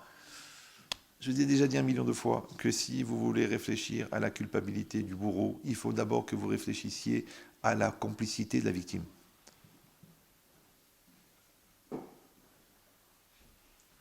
Et si tu vas dire, oui, ben, je me suis fait avoir.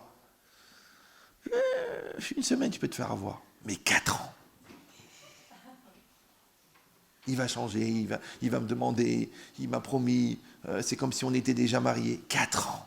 C'est long, 4 ans, c'est long. Je sais pas, maintenant qu'on est mariés, j'ai appris à le connaître. 4 ans de coma. Maintenant, j'ai vu son vrai caractère. Moi, combien de fois des femmes... Raph, j'ai découvert le vrai visage de mon mari. Pourquoi vous avez épousé Fantomas? Donc, toute la période du Chidour, c'est fait pour ça. Pour connaître, pour savoir, pour rencontrer. La période des fiançailles, c'est le fusible. Des fois que tu découvres que le gars, il s'est trompé de lessive. Ariel, il utilise homo. Ah, ça va mousser, hein. D'accord. Donc, tu as les fiançailles. Et tu peux annuler un mariage. Tu vois, tu dis non. Toi, les yeux fermés, toi. C'est lui, je sais que c'est lui. De toute façon, quand on a dansé tous les deux, j'ai tout de suite compris. Quand j'avais 14 ans, j'étais une fois une boum dans ma vie. D'ailleurs, ça a explosé pour moi. Donc, j'étais là-bas, mais en tant qu'observateur, analyste de comportements animaux. Et je voyais les gens en train de danser, tout ça. J'étais en pleine crise de philosophie. Il y avait une fille de l'école que je connaissais. Et le lendemain, on était dans le train. Alors je la vois, je lui dis, écoute, j'ai observé ton comportement hier, pendant cette séance de test zoologique. J'ai vu que le gars, tu le connais pas, tu l'as jamais vu de ta vie. Il t'a invité à danser un slow. Bon, c'était l'époque. Hein. Bon, je sais, vous n'étiez pas né, mais c'était feeling, d'accord, pour les gens qui mettent régulièrement les feelings. Et j'ai vu qu'il t'a parlé dans l'oreille. Et puis après, il t'a fait un bisou. Puis après, tu l'as embrassé. Puis après, vous êtes repartis ensemble. Elle me dit, ouais, c'est le coup de foudre. Je dis, je comprends pas. La musique, elle est forte. Les paroles, le gars, il ne te les a pas dit. C'est le chanteur qui les a dit. Lui, il a rajouté une petite ambiance. Après, le côté bizarre d'avoir un gars qui te tient par les hanches, ou ailleurs, si affinité. Ouais. Et t'es parti avec lui comme si c'était le père de tes enfants. Alors qu'il y a une demi-heure, tu ne le connaissais pas. Qu'est-ce qui s'est passé? Moi, ça m'intéressait au niveau psychiatrique. Ouais. Elle m'a dit, ouais, mais je comprends pas. Tout de suite, il y a eu un truc, il y a eu...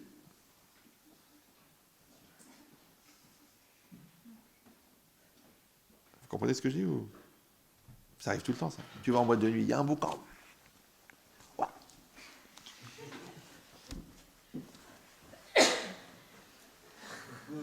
Comment ils terminent dans les toilettes? Mais comment ils font? Bon, à l'arrière du break, allez, va. On va dire pour le confort. Ouais. Mais le gars, il l'a connu ce soir. Ben, je sais pas, c'était le truc. Bon, c'était un whisky coca. Hein. C'est pas un coca whisky. Hein. Ouais, puis aussi, il faisait passer des petits trucs bleus, là, je sais pas ce que c'est, mais tout le monde s'extasiait, mais d'accord. Et c'est ta vie à toi, c'est ta vie à toi, c'est ton corps à toi. C'est ta personne à toi. L'autre, il vient, il fait ce qu'il veut, et toi, tu dis, bah, c'est l'ambiance, hein. Attends, on est là, et c'est là, on est le 14 août, il fait chaud, il fait beau, tout le monde est bronzé, vas-y, profite. Je sais pas, il n'y a pas de dignité, il n'y a pas de... Moi, je te dis, à l'époque, je n'étais même pas religieux, je ne comprenais pas. Comment les gens, ils se touchent? Mais vous allez vous marier? Non. On essaie de se connaître. Comme les Américains, ils couchent ensemble pendant 4 mois, puis après, ils disent, je t'aime. Oh, Tu m'aimes? Ils font le film à l'envers, eux. Ils mangent la tarte, et après ils vont chez le pâtissier, ils disent, tu sais, je vais peut-être l'acheter. Mais nous, on ne peut pas, on a une neshama, on a un projet, on fait partie d'un peuple extraordinaire. On a mis au monde des Rabbi Shimon Bar Yochai, des Rabbi Akiba Iger, des Baba Saleh, on a mis tout ça au monde. On ne peut pas venir comme des chevaux, là-bas pour aller faire n'importe quoi, n'importe comment à l'arrière d'un break. Donc c'est quoi l'idée? C'est que tu le veuilles ou non, et c'est ça qui est compliqué, c'est que tu le veuilles ou non, ton comportement, tes approches, tes choix, ils vont créer un certain relief. Mais ce relief-là, que tu le veuilles ou non, s'il y a un négatif, il y a un positif. Oui. S'il y a un morceau A, il y a un morceau B. S'il y a une moitié d'orange, il y a de l'autre moitié. Alors ne te plains pas de la moitié qu'on te propose, puisqu'elle n'est que la moitié de ta moitié. Elle est l'autre moitié de ta moitié. Ça s'appelle les Fimarasav. Maintenant, si Zivug Rishon, ça veut dire dans l'absolu que tu rencontres la personne que tu devais rencontrer préétablie au moment de la conception par les parents pour la Neshama qui était prédestinée. Zivug Sheni, c'est quoi? C'est la personne qui dépend des actes. Mais vous avez bien compris qu'un Zivug Sheni, il n'y en a pas un. Il y en a des milliers, parce qu'à chaque fois que tu changes, il faut qu'on trouve quelqu'un d'autre qui correspond. C'est pour ça que j'ai vu des gens, moi. Déjà, les couples qui font teshuva quand ils sont mariés, il faut faire attention d'aller à la même vitesse. Mais quand les gens ils font teshuva et qu'ils ne sont pas mariés, un gars, il était comme ça. Voilà, on met chétrit et tout ça, bon. Et puis il vient, voilà, on voudrait vous voir avant le mariage et tout ça. Bon, moi je parle avec le gars. Alors qu'est-ce que tu fais? Ben, j'habite dans le 17e, j'ai fait Dauphine, et puis j'ai fait aussi, je sais pas quoi, un truc de déco, en plus, un billet de ce truc. Un mec très intelligent. Il me dit, mais bon, ça y est, maintenant je suis un peu dans la Torah, et après la tfila, j'étudie tous les matins, et tous les soirs je fais cours de Gemara avec Rav Truc et Rav Baba et tout. Bon, je dis, et vous? Ah non, moi pas du tout. Non, moi, je suis pas du tout dans le truc. Bon, je laisse faire, hein, parce que bon... mais enfin, moi, non, pas du tout. La cache-route, non, pas question. Alors, j'ai attrapé le gars, je lui ai dit, écoute, c'est pas grave, mais il va y avoir un moment ou un autre, il va y avoir des problèmes. Parce que quand toi, tu vas dire, bon, on prend Rav Rothenberg ou Beddin, et qu'elle, elle va te dire, tu prends des lardons avec la pizza, il va y avoir un moment où ça va... Non, mais elle est libre, je suis libre, d'accord. Mais les enfants, ils vont manger quoi? Toi, ta cache-route, ta cuisine, elle est... Alors quoi? Alors c'est la religion qui nous crée des problèmes? Non, c'est l'incompatibilité. C'est comme si toi tu rencontres quelqu'un et toi tu dis, je jure sur la tête de ma mère que depuis ma naissance, j'ai décidé qu'à 21 ans, je ferai ma alia, et elle te dit, je ne quitterai jamais la Corrèze. C'est pas une question de religion, ça va être compliqué. Parce que faire des enfants à 4 heures de vol, même par Wi-Fi, ça capte pas. Donc c'est un problème de compatibilité. Donc je lui ai dit, écoute, essaye d'évoluer, ralentis un petit peu ton évolution, et aide-la à évoluer pour que vous soyez sur la même longueur d'onde. Oui, vous savez, Rav, ça veut rien dire, il y a plein de couples qui sont à 2 vitesses. À 1 mois du mariage, elle avait la robe accrochée dans la chambre. Tout est fixé, tout le traiteur. Le gars, il vient chez elle, il dit, écoute, j'ai parlé avec le rabbin, je ne sais pas quel rabbin il a rencontré, il lui a dit, Nida, Kashrut, Shabbat, t'es d'accord ou non? T'es pas d'accord? On annule tout. L'autre, je vous dis, elle était encore, j'aime bien quand le beurre, il fond sur le steak. Pas cachère. Oh, le coulis d'écrevisse, c'est quelque chose, hein, sur la charcuterie cachère. Ça va? Lui, il vient, il dit, Shabbat, Nida, Kashrut. Sinon, on annule tout. C'est ce qu'elle a fait, elle? Elle a dit, ok. Ils sont mariés. Ils sont mariés. Et 2 mois après, ils sont venus en rendez-vous. C'est quoi la question? Écoutez, Rav, je lui ai dit, écoute, si Dieu veut, quand on aura les enfants, on les met à l'école juive.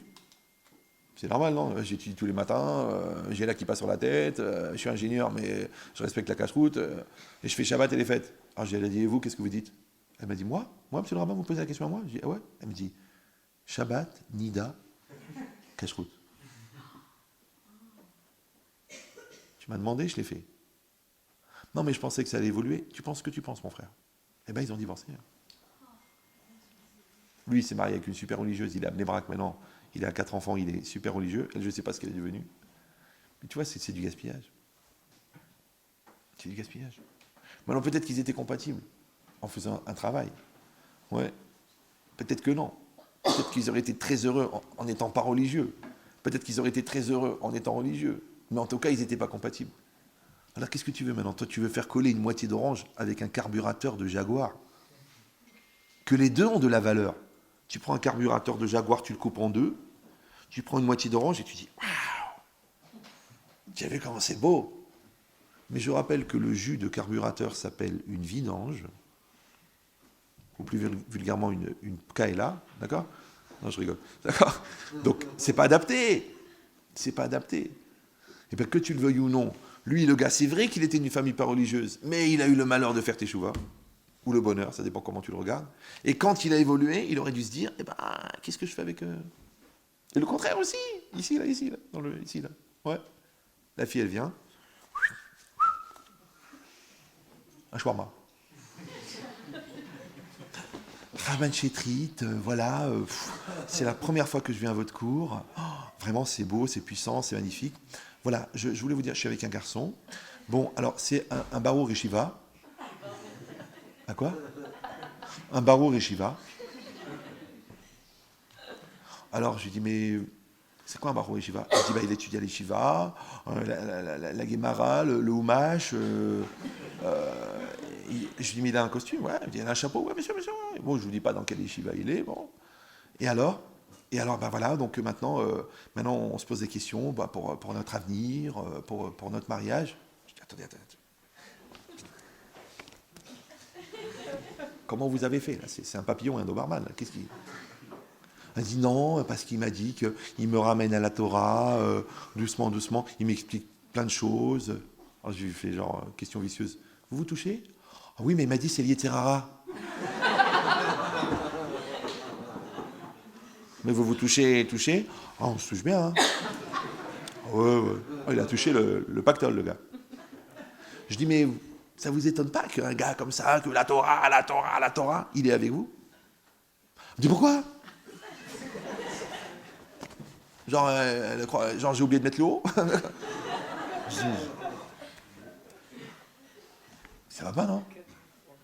Donc, le gars, j'entends votre sincérité, mais vous pouvez vous poser la question, vous croyez vraiment que le gars, il va aller chez ses parents, Rav Truc et la rabbinite Baba, il va vous amener à vous, ouais, comme ça, en maillot de bain.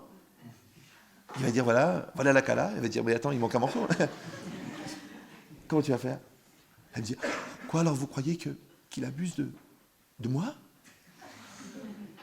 Je dis, écoutez, vous êtes atteinte d'une maladie extrêmement dangereuse qui s'appelle la NIA. Pas la MIA, c'est autre chose, oui. C'est la NIA, il faut vous soigner. D'ailleurs, je lui ai dit, vous savez quoi? Dites-lui qu'il vient me voir. Il n'est jamais venu, le gars. Convaincu, mais en 2 mots. Il ne va jamais venir. Parce qu'il cherche des proies comme ça, il cherche des NIA. Il cherche des brels. Il cherche des gens qui ne réfléchissent pas. Il cherche des gens qui sont dans les clichés. Vous savez, le lapin, quand il est ébloui par les phares de la Mercedes, il reste bloqué. Il attend de se faire écraser. L'autre, elle a vu la lumière. Elle va se faire écraser. Non. Si tu vois que le gars, il n'a pas un comportement, il t'a dit qui il est. S'il ment, c'est un menteur. Mais il ment pour des raisons. C'est un menteur de bonne foi. D'accord? S'il te touche alors qu'il dit qu'il est religieux, il n'est pas religieux. Mais il a l'Yeshiva. N'importe qui peut rentrer dans l'Yeshiva. Pourquoi on ne peut pas jeter toi à la poubelle? D'accord? C'est ça qu'il faut comprendre. Pour toi. Parce que tu vas dire, non, mais qu'est-ce que tu fais? D'abord, tu tombes amoureuse ou amoureux. Après, tu essaies d'arrondir les angles, d'arranger. Non, mais vous ne le connaissez pas, c'est son caractère. Moi, au fond, je sais que. Et c'est toi qui es en train de te pourrir la tête. C'est toi qui es en train de t'embrouiller pour cachériser quoi? Tu veux mettre un tampon sur le chazir. Tu te dis, j'ai trouvé du cochon Beddin. J'ai trouvé des écrevisses Rothenberg. Une écrevisse, c'est une écrevisse. Personne ne fait faire la cache-route sur une écrevisse. Ben, c'est pareil. Toi, qu'est-ce que tu fais? En fait, c'est que tu n'as pas accepté. Tu n'as pas accepté que dans des choix aussi déterminants que le mariage, il faut que tu rencontres quelqu'un qui te ressemble. Ou au moins qui soit compatible. Parce que boucher les trous, arrondir les angles, retailler les morceaux, ça va être très très compliqué. Moi je vous dis dans la teshuva, moi je travaille dans la teshuva, je peux vous dire qu'une teshuva, pour un garçon, ça prend 5 ans. Une vraie teshuva. Pas une teshuva style, oh ouais c'est bon, je prends sur moi de manger kasher 1 fois par mois. Non, c'est pas une teshuva, ça c'est du folklore, une ambiance, j'ai peur de mourir. Non, une vraie teshuva, ça prend 5 ans. Une fille, ça va plus vite. Parce que les filles, elles sont plus sérieuses dans leur choix. Les garçons, ils savent où est la vérité, mais bon, il va falloir aménager parce que c'est pas évident et le compromis tient ses promesses. D'accord? Mais bah, vous regardez un cahier de CM2 d'une fille, un cahier de CM2 d'un garçon, vous savez qu'il a vomi le gars. Tu dis, non, c'est mon écriture. Ah bon, d'accord. Donc les filles et les garçons, c'est pas pareil. Donc dans la démarche aussi, elle n'est pas la même. Donc quand on voit qu'on n'est pas du même niveau, il faut faire attention. Parce que dans un avion, il y a une caractéristique essentielle, je peux vous le dire, parce que je voyage beaucoup, c'est que les deux ailes décollent en même temps. Donc si quand l'avion il décolle, tu vois qu'il y a une des ailes qui est restée au parking, il vaut mieux que tu fasses le Gomel avant Birkat Haderer. Il vaut mieux. Avant de Tfilat Haderer, tu fais le Gomel parce que tu ne sais pas si tu pourras faire Tfilat Haderer. Ouais. Donc c'est pareil. L'homme et la femme, c'est les deux ailes de l'avion. Il faut décoller en même temps. Il faut décoller en même temps. Mais n'en aie pas peur. Combien de fois j'ai fait des programmes? Il me dit, ouais, mais elle est loin. On lui fait un petit programme. Le programme, elle décolle, elle comprend, c'est super. Elle comprend pas, c'est encore mieux, comme ça c'est clair. Mais si tu dis, peut-être qu'elle va comprendre, peut-être que ça viendra doucement, peut-être qu'à la naissance du quatrième, elle prendra sur elle Shabbat. Mais alors c'est pas très grave, c'est pas le Shabbat qui est un problème au niveau du couple. C'est la souffrance que vous allez avoir de ne pas être sur la même longueur d'onde. Que ça aurait pu être la Lia, ou ça aurait pu être d'aimer la musique forte, et l'autre il aime la musique douce. L'autre il aime le punk, et l'autre il aime Mozart. Comment ils vont faire? Elle met la musique à fond, ouais, et lui il met la musique tout bas. Lui il crie tout le temps quand il parle, et elle parle doucement. David, je voudrais qu'on parle. Ouah, amène-moi la moutarde. Il y a des gens qui ils parlent comme ça. Comment ils vont se marier les deux? Il dit, mais arrête de crier. Mais je crie pas. Dans ma famille, c'est comme ça qu'on parle. J'ai vu ça, moi, j'ai vu. Je te dis, des fois, j'ai dit, mais comment ils se sont mariés? On les a cloués les deux ou quoi? Il y a des gens dans la foule, comme ça, ils étaient en train de faire les courses, on leur a mis des menottes. Tac, tac, allez. Débrouillez-vous maintenant. Mais qu'est-ce que tu fais, toi?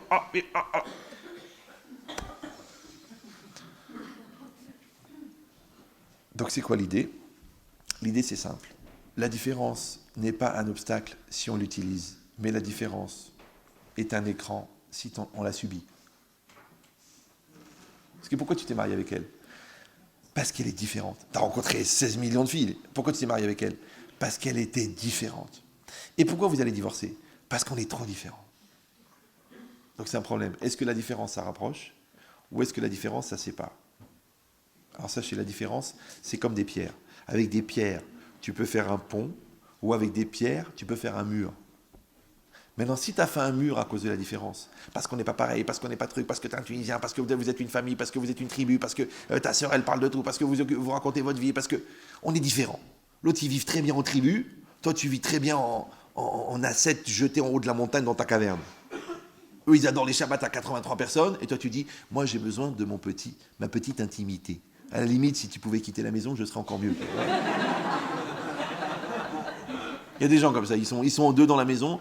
Je m'excuse, mais tu fais du bruit en respirant. Il faudrait que tu fasses un peu attention parce que au bout d'un moment, c'est... Non, mais c'est pour la vie. Oui, bah, c'est pour la vie, mais il faudrait quand même arrêter de respirer.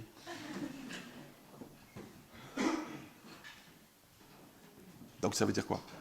Ça veut dire qu'il va y en avoir des efforts de compatibilité, de construire et de travail, et qui sont basés sur la différence. Encore une fois, parce que la différence, si tu l'utilises, c'est vecteur de bonheur infini. Mais si tu subis la différence, ça va être le cauchemar.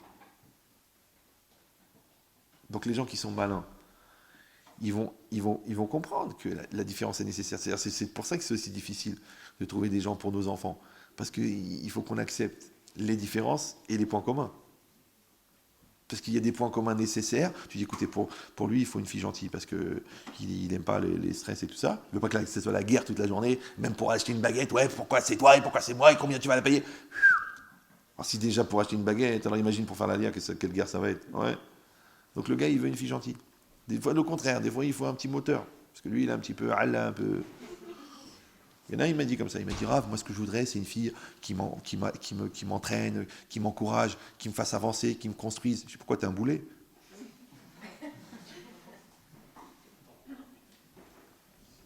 On va pas acheter une chaise roulante avec une infirmière qui pousse. Toi, tu travailles, elle travaille. Toi, tu évolues, elle évolue. Ça, c'est ce qui est marqué dans le Pasuk. Moshiv Yechidim Baïta. Moshiv, il installe Yechidim. C'est quoi Yechidim? Yachid. Des gens uniques, des gens indépendants. Beta, Baït, c'est une maison. C'est-à-dire qu'on va construire une maison, ouais, avec 2 personnes indépendantes. Donc le couple, c'est pas la tête et les jambes. C'est pas style, j'ai aucune confiance en moi, mais j'ai pris un gars qui a fait 10 ans de Krav Maga. Moi, j'ai pas fait du tout d'études, mais j'ai épousé un gars, attention, je lui ai fait le coup de la panne.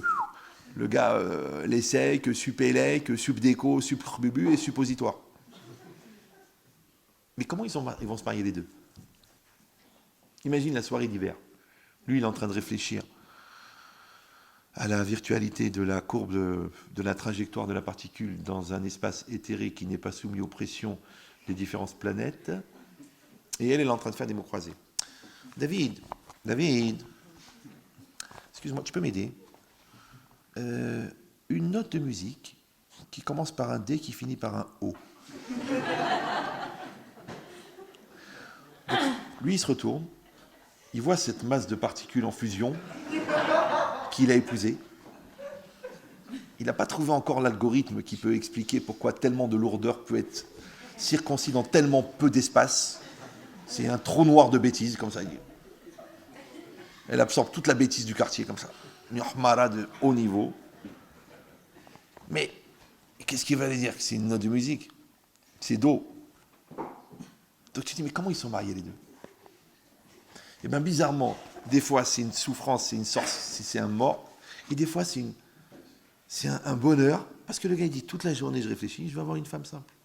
La maison elle fonctionne, elle est heureuse, elle a confiance en moi, elle m'aime, ça me suffit. L'autre dit non, je veux discuter avec elle, l'existentialisme, et le conflit de Sartre et de la Torah, et est-ce que Bouddha était juif, et est-ce que je sais plus comment ça s'appelle là, est-ce que la science chinoise est à la base du Talmud? Le gars dit non. Parce que celle-là avec qui tu parles de Sartre et de l'existentialisme, il y a une tonne de vaisselle comme ça, l'Arnouna du petit, elle a atteint son short. La maison n'est pas organisée. On doit partir, si Dieu veut, cet après-midi au parc. Ça fait 2 semaines qu'elle n'a pas fait les valises. Parce qu'elle est en train de réfléchir. Parce que Freud et Sartre. Alors attends, quel est lequel des deux qui est le meilleur des Tartrans? Donc tu vois, ce gars très intellectuel, il a voulu une femme simple. Et il est bien, ils sont heureux. Donc tu vois que la différence, si elle est utilisée, elle génère du bonheur, et si elle est subie, elle génère de la souffrance. Parce que le mec, il dit, mais t'es trop bête, mais t'es trop idiote, mais t'es lourde ou quoi? Mais réfléchis, voilà, c'est une équation à 6 degrés, ça va? Elle ne savait pas ce qui existait, équation, elle croyait que c'était un plat. D'accord? Donc c'est quoi? Ici, c'est marqué. Tu vas rencontrer des gens. Akjoukou, il va mettre en contact. Mais il faut accepter que la personne que je vais avoir en face de moi, elle va me ressembler. Maintenant, si moi je me connais et que je m'accepte, alors Bessimcha Rabba, épouse ta moitié. Mais si toi tu te refuses à toi-même, et si toi tu te trouves nul, et si toi tu espères beaucoup mieux, alors c'est pas la peine de faire souffrir les gens. Une fois, une jeune fille comme ça, elle avait fait 72 shidduchim. Elle était toute contente. Je dis, raconte-moi un petit peu la procédure. Elle me dit, je rencontre quelqu'un. Écoute, au début on se parle, puis il a plein de qualités, et c'est super, ça marche très bien. Puis on se voit 2 fois, 3 fois, 10 fois, 12 fois. Et puis là, je commence à avoir un petit peu un défaut. Et puis là, je vois que le défaut, il est sérieux. Et puis là, il monte en épingle. Et puis là, j'ai peur. Et là, je commence à être choqué. Et puis là, je me dis peut-être que je me trompe. Ou peut-être que je peux avoir mieux. Ou peut-être que c'est une erreur. Et peut-être que je vais le subir toute ma vie. Et peut-être ça va être comme le divorce de mes parents. Et peut-être que. Alors qu'est-ce que je fais? J'arrête. Et là, je me sens mieux. Et je sens que j'ai pris la bonne décision. Je dis intéressant. Et la névrose, elle revient à chaque fois de la même manière. Le cas est toujours le même. Elle me dit oui, c'est toujours la même pathologie, le même circuit. Ouais. Alors, je dis, je vais vous raconter une histoire.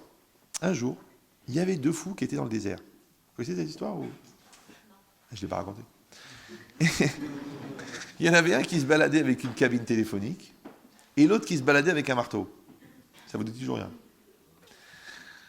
Et puis ils sont dans le désert. Et puis il y en a un, il dit, dis-moi, pourquoi tu as une cabine téléphonique? Il a dit, moi, pourquoi j'ai une cabine téléphonique? Tu crois que je suis idiot, quoi? Moi, s'il y a un lion qui vient, je cours avec la cabine, et quand j'en peux plus, je rentre et je m'enferme dans la cabine. Ah, oh, t'es un malin, toi. Il dit, toi, pourquoi t'as un marteau? Dis-moi pourquoi j'ai un marteau. Parce que moi, j'ai le marteau.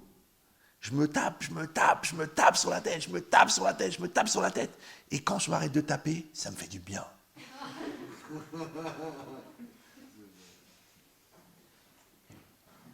avez compris ou non? Il y a des gens, ils savent que c'est pas la bonne personne. Ils se tapent sur la tête, Il y en a, ils me disent, Raméché, écoutez, on s'engueule toute la journée. Alors, on doit se marier ou non? Je dis, bah, essaye de voir avec quelqu'un avec qui tu t'engueules moins. Parce que vous êtes censé ne pas vous engueuler du tout. Ils s'engueulent toute la journée. Toute la journée. On n'est pas d'accord sur ça, on n'est pas d'accord sur ça, on n'est pas d'accord. Ta mère, ta soeur, ton caractère. Tu sais quoi? C'est les portes de saloon, ça s'ouvre dans les deux sens. Hein. Quand t'es rentré, t'as qu'à sortir. Non, ah, on a passé déjà 3 ans, et puis peut-être je trouverai pas mieux. C'est ça le problème. C'est que quand t'es pas encore là, t'es pas encore engagé, il n'y a pas de roupa, il n'y a rien, il n'y a pas de bébé, il n'y a rien. Mais fais cette mitzvah accessible à n'importe qui. Saute. Il dit, qu'est-ce qui s'est passé? Que la personne, elle n'a pas accepté en fin de compte de voir que l'autre n'était pas adapté ou que l'autre était trop adapté. Parce que c'est ton caractère. Parce que toi, tu mens tout le temps et tu dis, l'autre ne me fait pas confiance. Ouais, parce que toi, tu es trop gentil. Et après, tu dis, ouais, l'autre, il abuse. Parce que toi, tu fais tout. Et après, tu dis, ouais, l'autre, il fait rien. Mais l'autre, il a trouvé le confort. L'autre, il a trouvé le handicap volontaire. L'autre, il a trouvé la paralysie. Et toi, tu lui dis, allez, prends des initiatives. Mais ça fait 3 ans que tu fais tout. Ne t'occupe de rien. Eh ben, il fait rien.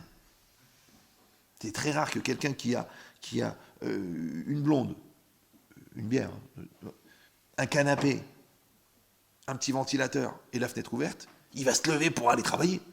Le gars, il est bien. Et c'est l'attirance magnétique quand tu vas chez tes parents pour passer Shabbat. Tu fais comme ça, tu vas pas te lever pour faire les salades, finir le ménage, passer l'aspirateur. Tu arrives là-bas, tu deviens de l'handicapé, tu tombes.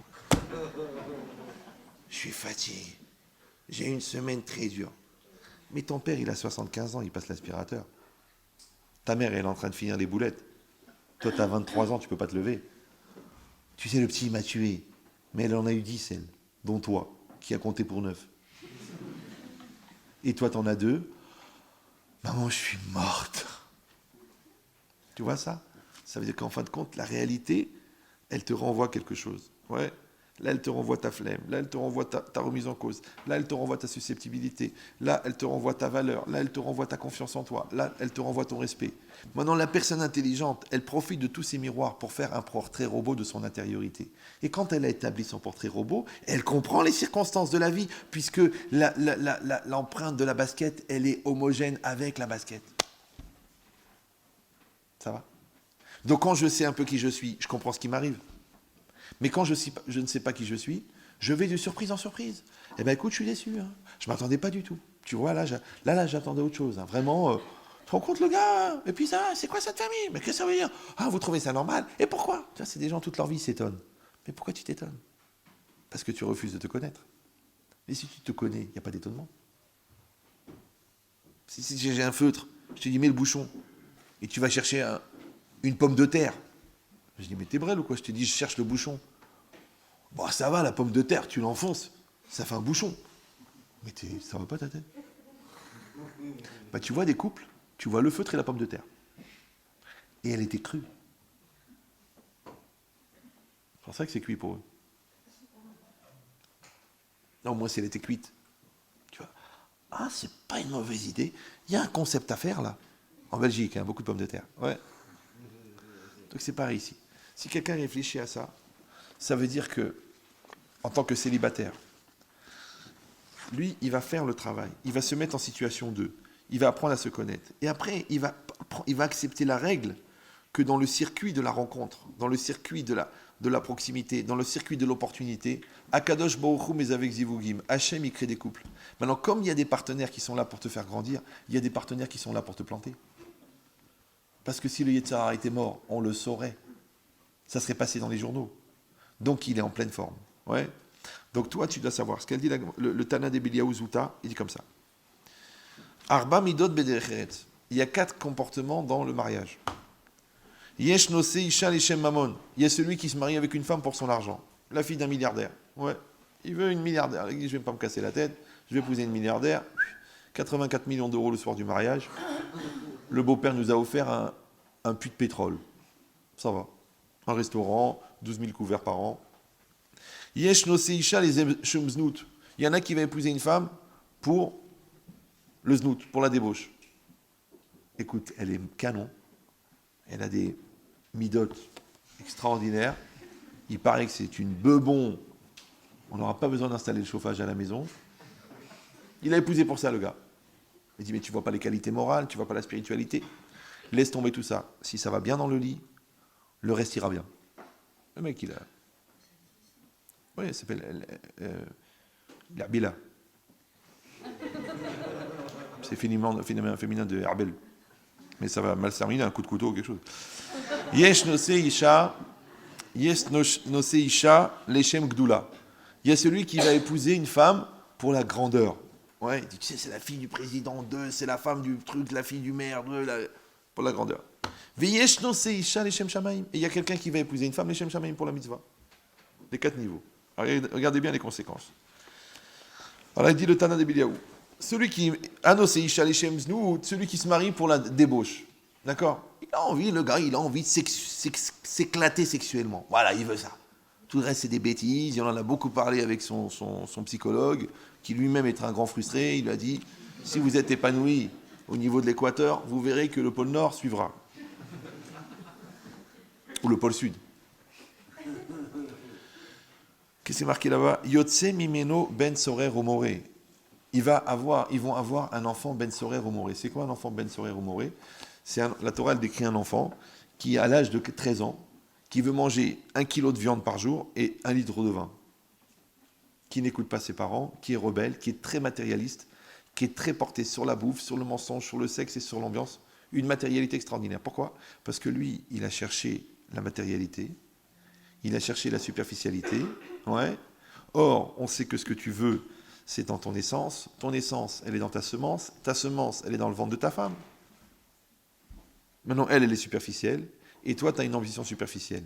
Les deux superficialités créent de la superficialité. Donc, vous avez accouché d'un animal, un petit animal, mais qui est dressable. Après, Anosé Leshem Mamon, celui qui va épouser une femme pour son argent. Il est milliardaire. Le mec, il n'a pas fait d'études, il n'a fait rien. Il a fait le beau gosse, il s'est taillé la barbe, il a mis du gel, il a été là-bas à Tel Aviv, il a rigolé avec la fille. Son patron, il a 19 SS2I. Et ils se sont mariés. Il ne sait même pas lire. Avianlo, Banim, She'enam et Uganim. Ils auront des garçons qui ne seront pas corrects. Pas de finesse. Des animaux, ils veulent bouffer. Papa, donne-moi, donne-moi. Dis mon fils, réfléchis, utilise ton cerveau. Pourquoi? Parce que toi, tu as une recherche qui était sur l'argent. Kesef, c'est Kissouf. Kissouf, c'est la honte. Ouais. Donc, tu vas avoir des enfants qui vont te faire honte. Tu me dis d'où il sort ces animaux, d'où? Quelle était ton ambition au moment du mariage? Anosé Isha, Leshem Shamaim, celui qui va épouser une fille, Leshem Shamaim. Pourquoi tu t'es marié? Parce que la Torah l'a demandé. Ouais. Alors c'est marqué, Avianle Banim Zecharim. Elle aura des enfants mâles, des garçons. Chez Marbim Torah ou Mitzvot Israël, qui vont multiplier la Torah et les Mitzvot en Israël, ou Moshi'in et Israël Be'et Saratam, et qui vont amener la délivrance au moment de la souffrance du peuple. Mashiach. D'accord? Maintenant, qu'est-ce qu'il a fait le gars? Il n'a pas étudié toute la Torah. Il n'est pas devenu Rabbi Shimon Bar Yochai.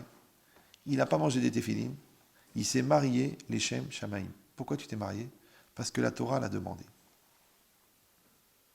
J'ai l'âge, j'ai de quoi nourrir une femme, je suis gentil, j'ai travaillé mes midotes, je veux une fille gentille, sérieuse, on ne veut pas faire des avérotes, on ne veut pas faire des bêtises, je ne veux pas dormir avec une fille nida, je ne veux pas faire des bêtises, je ne veux pas avoir des choses à regretter, je veux qu'on soit fiers les deux sous la roupa, on va se marier, voilà. Pourquoi vous êtes mariés? Parce que... Ah mais c'est une bebon. Non, c'est pas une bebon. Elle a un cerveau. Non, elle est milliardaire. Non, elle est Shem Shamaim. On va s'en sortir, si Dieu veut, on va grandir, on va évoluer ensemble, on fera des choses bien. C'est tout. Comme si t'as pas d'ambition, t'as pas compris, t'es pas opportuniste, t'es pas carriériste. Non, non, non, non, je vais me marier. C'est bon, je vais pas faire d'avérote. Maintenant, les gens qui font ça à 17 ans, parce qu'ils disent, je la mets de côté, on sait jamais, des fois qu'on me la pique, ils vont avoir 5 ans de souffrance. Pour ça, je vous dis, il faut se marier quand on est mariable. Tu vois, ils se mettent des torboyaux, des couteaux dans l'estomac, parce qu'ils ont 16 ans, 17 ans, 18 ans. L'autre, il dit, j'ai encore 6 ans d'études. Mais comment vous allez faire pendant 6 ans d'études sans vous toucher?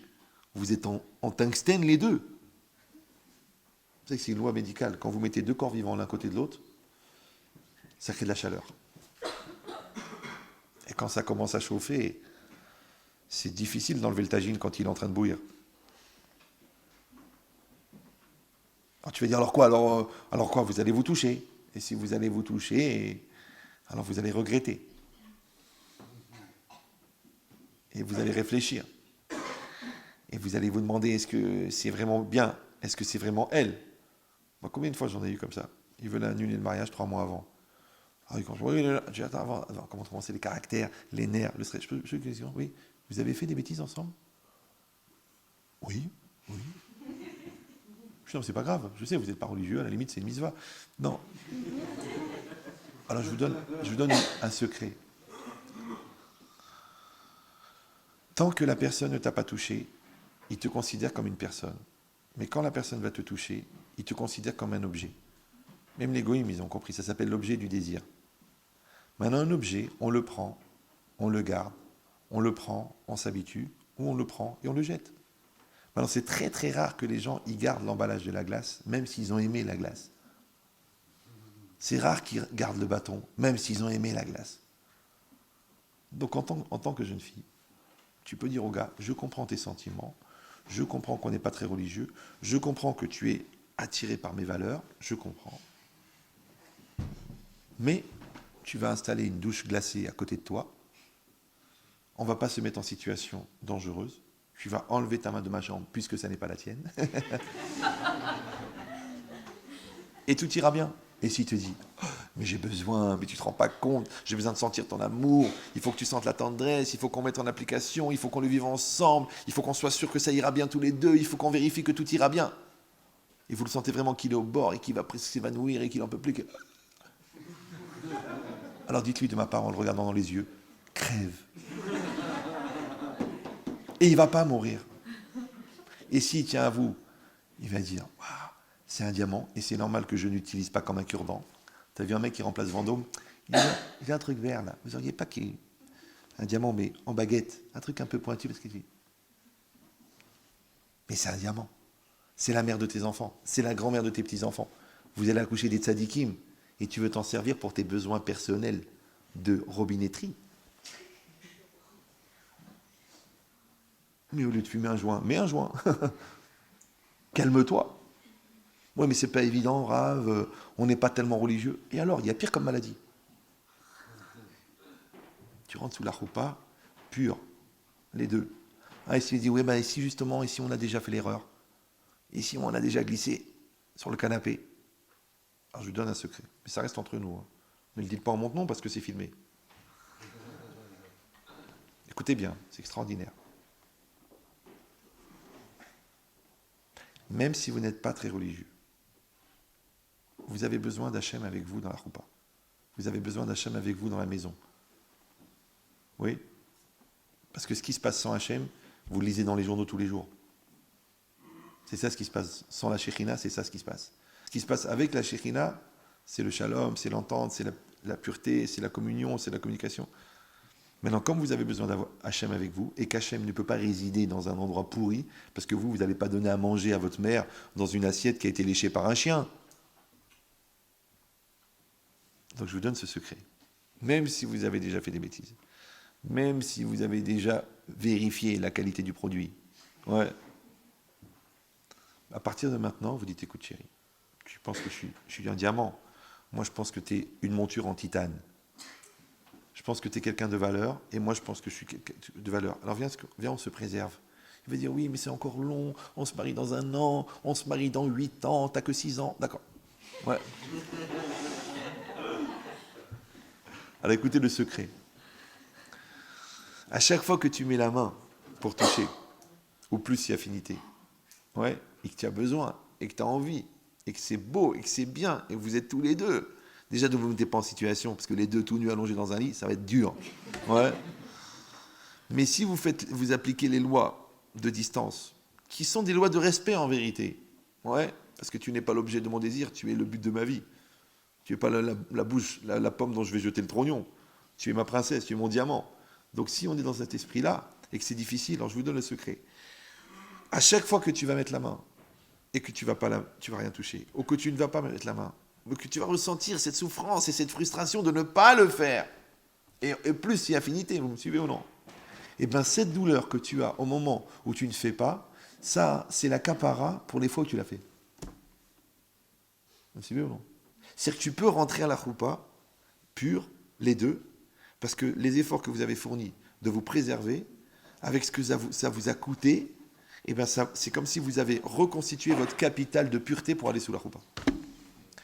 Mais si la veille de la choupa, vous étiez les deux en train de faire n'importe quoi, n'importe comment sur un canapé, dans une chambre d'hôtel pourrie là-bas à Deauville, et que vous rentrez sous la choupa, vous croyez franchement que Hachem il va venir au mariage? Réfléchis. Tu lui craches à la gueule, après tu lui dis, viens bénir notre union. Mais quelle union? Vous croyez que Dieu il va dans toutes les étables pour bénir les unions des animaux? Je sais que c'est un peu dur ce que je vous dis. Puis c'est pas grave, vous me remercierez plus tard. Ben ici c'est pareil. Toi maintenant, tu as un projet. Alors la Torah elle va pas te dire, tu vas souffrir ou tu vas être heureux. La Torah elle va te dire, voilà les conséquences. Voilà l'enfant il va être comme ça. Maintenant pourquoi les Chachamim ils parlent des enfants? Parce que tous les compromis qu'on peut faire avec nous-mêmes, on les refusera avec nos enfants.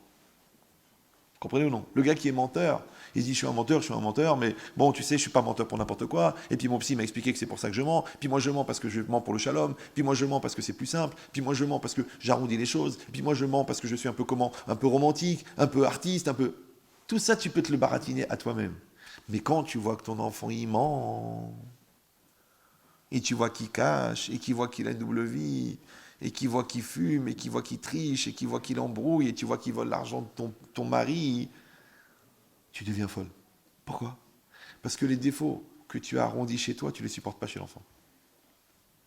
Donc les gens malins, ouais, au lieu d'essayer de réparer chaque produit qui sort de la machine, ils règlent la machine. Comprenez ou non? Tu règles la machine, parce que le premier écrou, tordu. Deuxième écrou, tordu. Troisième écrou, tordu. Tu passes des heures à essayer de remettre l'écrou. Oh, il y en a encore 10 000. Attends, on en fait 4 000 de l'heure. Mais ça va pas, arrêtez la machine. C'est toi la machine. Tu dis, écoute, tu sais quoi? On va régler la machine. On va régler la machine. Ouais. Parce que quand l'enfant est né, ça s'appelle de l'éducation. Ouais. Et quand l'enfant n'est pas né, ça s'appelle la construction personnelle. Alors tu fais une bonne teshuva. Oui, une bonne teshuva, ça ne veut pas dire devenir chassid. Une bonne teshuva, ça veut dire que toi et toi-même, tu règles le problème de mensonge. Et toi et toi-même, tu règles le problème de cohérence. Et toi et toi-même, tu règles ce problème de peur. Et toi et toi-même, tu règles ce problème de haine. Et toi et toi-même, tu règles ce problème de rancune. Tu fais ton travail. Tu fais ton travail. Maintenant, sachez que n'ayez pas peur, parce que les gens disent, oh, mais alors, et si on ne l'a pas fait? De toute façon, tu vas continuer à le faire toute ta vie. Toute sa vie, on s'améliore, on grandit, on se développe. C'est pour ça que les Chachamim ils disent que les enfants de la vieillesse ne sont pas les mêmes enfants que la jeunesse. Les enfants qu'on a après le soir du mariage et les enfants qu'on a après 15 ans de mariage, ils ne peuvent pas être les mêmes. On n'est pas des producteurs de bouteilles de Contrex. Le Contrex serait étonnant, d'accord? Donc c'est quoi l'idée? C'est que quand quelqu'un y réfléchit à ça et qu'il se met en situation que je vais rencontrer quelqu'un, mais en attendant de rencontrer quelqu'un, c'est-à-dire en attendant que ma copie soit lue par l'examinateur, je peux relire la copie. Je travaille, je grandis, j'évolue, je m'affine, d'accord? Je me définis. Parce qu'il y a tellement de gens qui attendent que la vie les définisse. C'est pour ça qu'ils souffrent.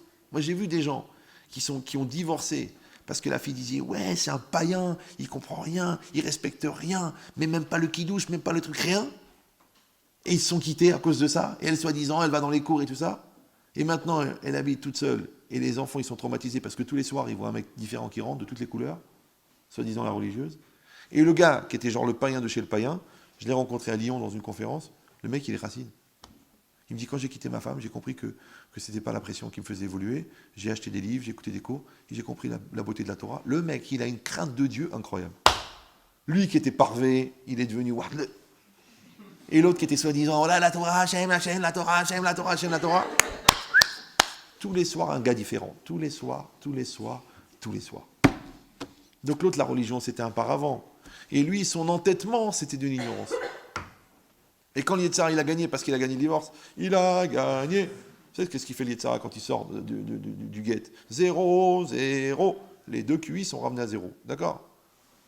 Maintenant qu'il a gagné, les gens après le guet, ils deviennent intelligents. Oh, mais j'avais une femme super, mais on pouvait tout essayer, mais on aurait pu réussir, on aurait pu le faire. Tu as fait ce que tu as fait. Ce que tu as fait, c'est bien.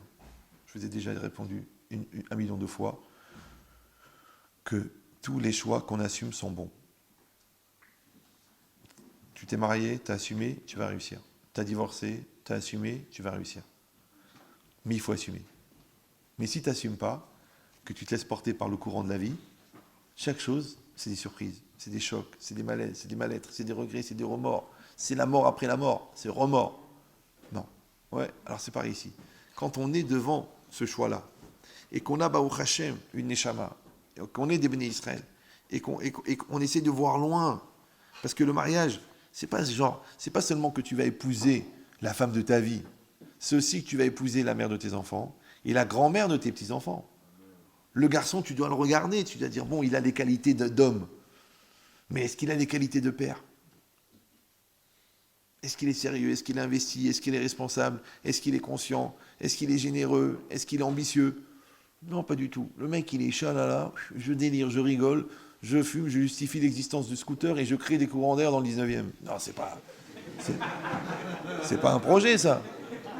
Bon, et accessoirement, je vole, je trie et j'embrouille au boulot.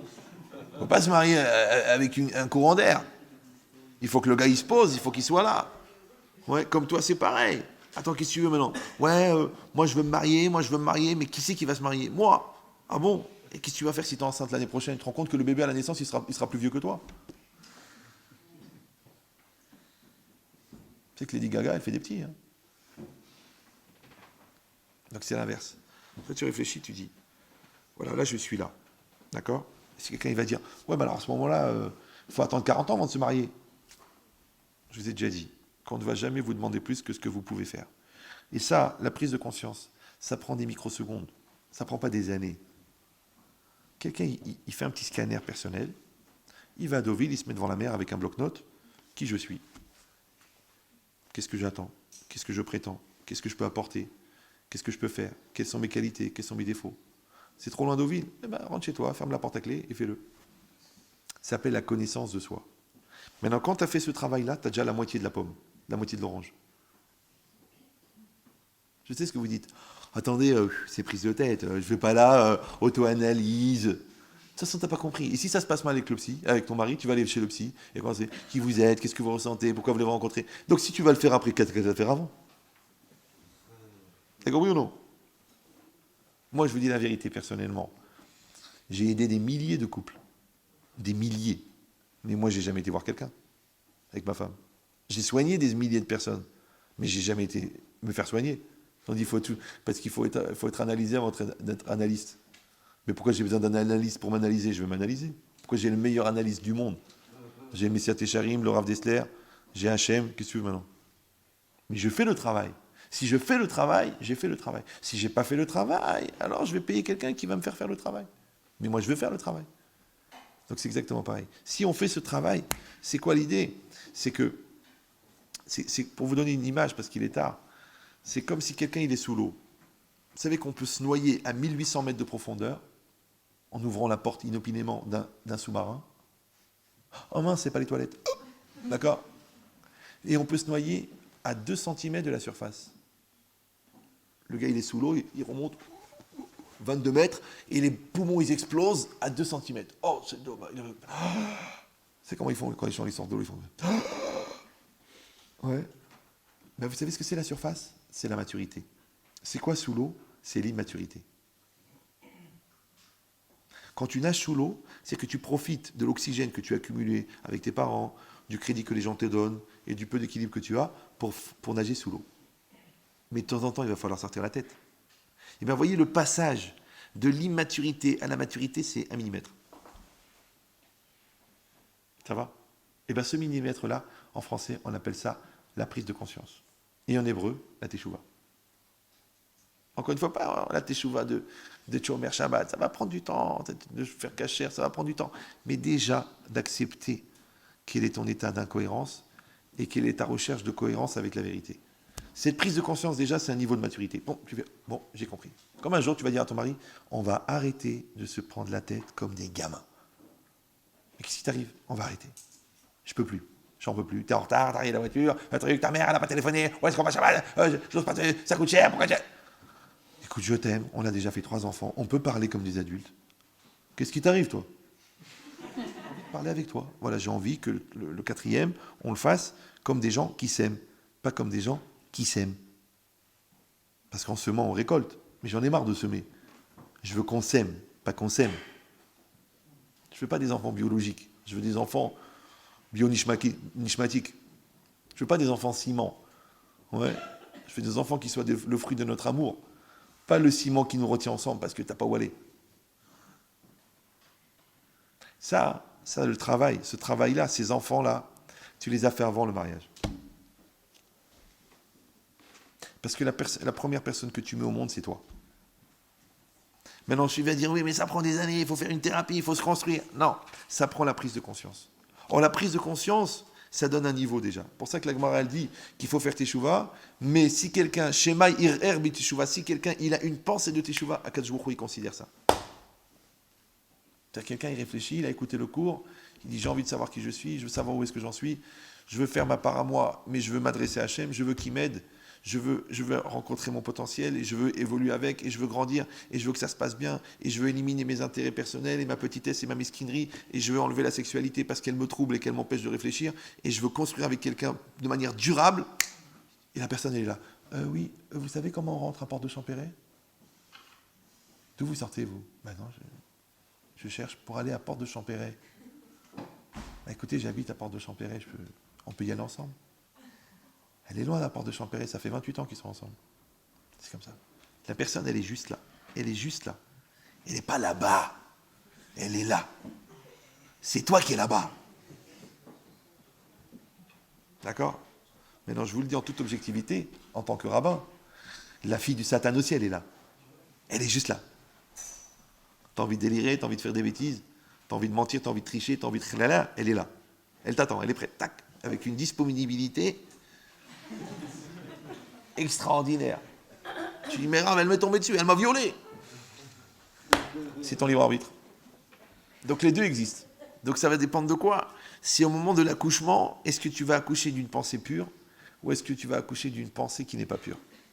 Et on fait que ça dans la vie. On accouche des pensées. Maintenant, cette pensée-là, c'est comme si tu as programmé la carte. La carte bleue, la puce, tu l'as programmée. Et bien quand tu vas la mettre dans l'ordinateur, tu vois. Qu'est-ce que tu vois? Tu vois ce qu'il y a dans la carte. Ce que tu as mis dans la clé USB, tu le trouves. Et bien c'est toi la clé USB. Et c'est quoi la vie? C'est l'ordinateur. Vas-y, mets la clé. Après tu dis, quoi? Mais c'est quoi? C'est quoi ce qu'il y a dans cette clé USB? Mais c'est toi. Après tu dis, waouh! T'as vu ce qu'il y a dans cette clé USB? Et c'est vrai. Maintenant, vous savez comment ça marche. Tu mets l'imprimante, elle est reconnue par Windows, le logiciel il est déjà dedans, elle se met en place, tic, tic, tic, votre appareil est prêt à être utilisé. C'est comme ça qu'on se marie. Tu rencontres la personne, ça coule de source, au bout de 3 fois, on dirait que vous connaissez depuis 10 ans, vous faites durer un peu le plaisir, parce que genre pour éliminer les doutes, ouais, et après vous vous mariez tranquillement. La famille elle est super, ils t'accueillent comme une fille, toi tu dis mais c'est pas possible, c'est le gendre qu'on voulait, c'est comme ça que ça se passe. Normalement, l'appareil doit être reconnu immédiatement. Vous allez me dire, c'est pas si simple, ça se passe pas comme ça. Je dis, toi, t'achètes des logiciels volés, toi. Toi, t'as craqué le code. Toi, tu prends un ordinateur bizarre. Et toi, t'essayes de truquer, tu dis, bon, c'est pas grave, on va trouver des solutions. Après, tu dis, ça bug. Après, on peut pas faire des mises à jour, à chaque fois, on se fait attraper. Alors un jour, si tu vas payer le logiciel, tu vas arrêter de mentir. Tu payes le prix à payer et ça se passe bien. C'est exactement pareil. Quand Akadosh Baruch Hu, il a voulu que Yitzhak et Rivka ils se marient, ouais, il a envoyé Eliezer, Abraham. Et Eliezer, il a regardé les qualités de la personne, ils se sont mariés. Et ça a été très bien. Maintenant, je vous donne les critères pour ceux qui prennent des notes. Il faut que la personne, elle ait la crainte d'Hachem. Même si vous n'êtes pas religieux, les deux, il faut qu'il y ait la crainte d'Hachem. C'est quoi la crainte d'Hachem? Ça veut dire qu'il faut que la personne, au-delà de son intelligence, au-delà de sa culture, au-delà de sa conscience, elle ait quelque chose au-dessus de sa conscience. Parce que sachez que l'intelligence et la conscience n'empêchent pas l'adultère. C'est qu'au dernier moment, le gars, il dit, je ne peux pas faire ça, c'est assourd. Donc il faut que tu aies une autorité supérieure au-dessus de toi-même. Donc premier critère, il faut que la personne ait la crainte de Dieu. Deuxième critère, il faut qu'elle ait l'équilibre. C'est pas anormal de demander quelqu'un de normal. Donc, les schizophrènes, les nerveux, les caractériels, les beautés fatales, insupportables, les sorcières, les pervers, les tordus, les généreux qui t'achètent au lieu de te donner, tu les bases. Numéro 2, équilibre. Numéro 3, Chochmat Chaim. Sachez qu'il n'y a que 4 éléments. Le 5e, tout le monde le connaît, c'est pas la peine d'en parler. Mais, bon, les marrants, bon, les censés. Donc, heureusement qu'il y en a une qui suit. Donc, le 3e, c'est quoi? Chochmat Chaim. La personne, elle doit avoir l'intelligence de vie. C'est quoi l'intelligence de vie? C'est pas un maths plus 19, pas bac plus 19, c'est pas l'intellect, c'est pas... Non. C'est quelqu'un qui sait quand est-ce qu'il faut parler, quand est-ce qu'il faut se taire, quand est-ce qu'il faut engager la truc, quand est-ce qu'il faut s'écraser, quand est-ce qu'il faut... Ça s'appelle savoir se déplacer dans la vie. Ça s'appelle Chochmat Chaim. Là, on a de l'argent, on peut dépenser. Là, on n'a pas d'argent, on ne dépense pas, c'est pas grave. Ah, mais comment c'est possible? Tu m'avais promis monts et merveilles. Eh bien, il n'y en a pas. Chochmat Chaim. Bon, elle ne sait pas cuisiner. Je ne vais pas lui dire, tu ne cuisines pas comme ma mère. Elle va se vexer pendant 8 ans. Je vais lui dire, c'est très bon. Une seconde, je vais vomir. C'est très bon. D'accord? Pas enfin des remarques. Ah, c'est pas des chalotes, c'est des parpaings. Non. Tu fais moti et tu prends un Alka-Seltzer. D'accord? C'est le début du mariage. Donc ça s'appelle Chochmat Chaim, la sagesse de vie. Et quatrième, la beauté. Parce qu'il faut que la personne, elle te plaise. D'accord? Maintenant, je ne mens pas, il y a beaucoup de gens qui ont mis les critères à l'envers.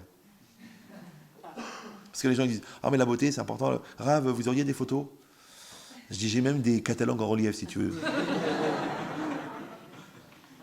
Je dis, tu ne vas pas épouser une image, tu ne vas pas épouser une photo, tu vas épouser une personne. La personne, elle est à l'intérieur, elle n'est pas à l'extérieur. Qu'est-ce que tu veux, une beauté fatale qui a un caractère pourri? Donc tu dois épouser une personne. Eh bien, tu épouses la personne. Donc, tu mets la beauté, tu mets pas, c'est pas les gens, Chas Shalom, c'est pas grave, elle est belle, elle est pas belle, c'est pas grave, ça sens tout ça, c'est physique, c'est corporel, c'est matériel, loin de l'eau. Non, c'est important. Ce qui compte, c'est qu'elle te plaise. Qu'elle plaise pas à moitié de la France, c'est pas grave, ça, c'est bien, à la limite, comme ça, tu pourras conserver ton mariage. Mais qu'elle te plaît à toi, c'est normal. Mais ça, c'est quatrième. Pourquoi? Parce que si tu le mets en premier, peut-être que tu vas rater des gens extraordinaires sous prétexte qu'ils t'ont pas plu. Il y a des gens comme ça. Vous savez, j'étais au Chidour. Elle m'a dit, c'est vous? Je lui ai dit, non, c'est pas moi. Écoutez, elle me plaît pas. Moi, il y a les mecs qui te disent, moi j'ai besoin de flasher, j'ai besoin de... Il y en a, il m'a dit, vous auriez pas des mannequins qui ont fait Teshuva?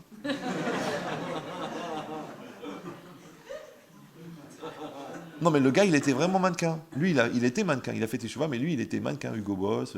Le gars, le beau gars, il m'a dit, je veux un mannequin. Je lui ai dit, mais tu sais, les mannequins, c'est pas forcément des gens qui ont un cerveau développé. Regardez, vous avez lu le livre de Claudia Schiffer? Non? Elle l'a pas écrit. C'est normal, t'as déjà vu un saint qui écrit un bouquin, toi? Ouais. Donc j'ai dit, ça veut dire que peut-être que tu vas épouser une beauté au détriment d'autre chose. C'est-à-dire qu'elle, dans le film, elle pourrait jouer les deux rôles, la belle et la bête. D'accord? Donc il faut prendre la beauté, mais en quatrième. Pourquoi? Parce que peut-être que tu vas trouver l'intelligence, peut-être que tu vas trouver la crainte d'Hachem, peut-être que tu vas trouver la finesse, peut-être que tu vas trouver la douceur, peut-être que tu vas trouver la générosité, mais elle n'est pas... C'est pas une bombe. Et bien bizarrement, les gens qui ont tellement de qualité, tu vas les trouver belles. Mais le contraire, ouais. Si elle est belle, t'as flashé, le lapin devant la Mercedes, mais que déjà le lendemain du mariage, capricieuse, caractérielle, nerveuse. C'est quoi ce mariage pourri? C'est quoi cette bague? C'est cette bague, tu me prends pour quoi? Une beurre? J'ai fait, chérie, c'est ce que je pouvais payer. 3 carats, c'est beaucoup. Quoi, 3 carats? Ouais. Ça va être l'enfer, la mort. Tu vas faire l'anniversaire de ton divorce tous les jours. Tu dis, mais c'est pas arrivé. Pourvu que ça arrive. Ouais. Donc tu vois, c'est trop cher à payer. Donc celui qui est malin, il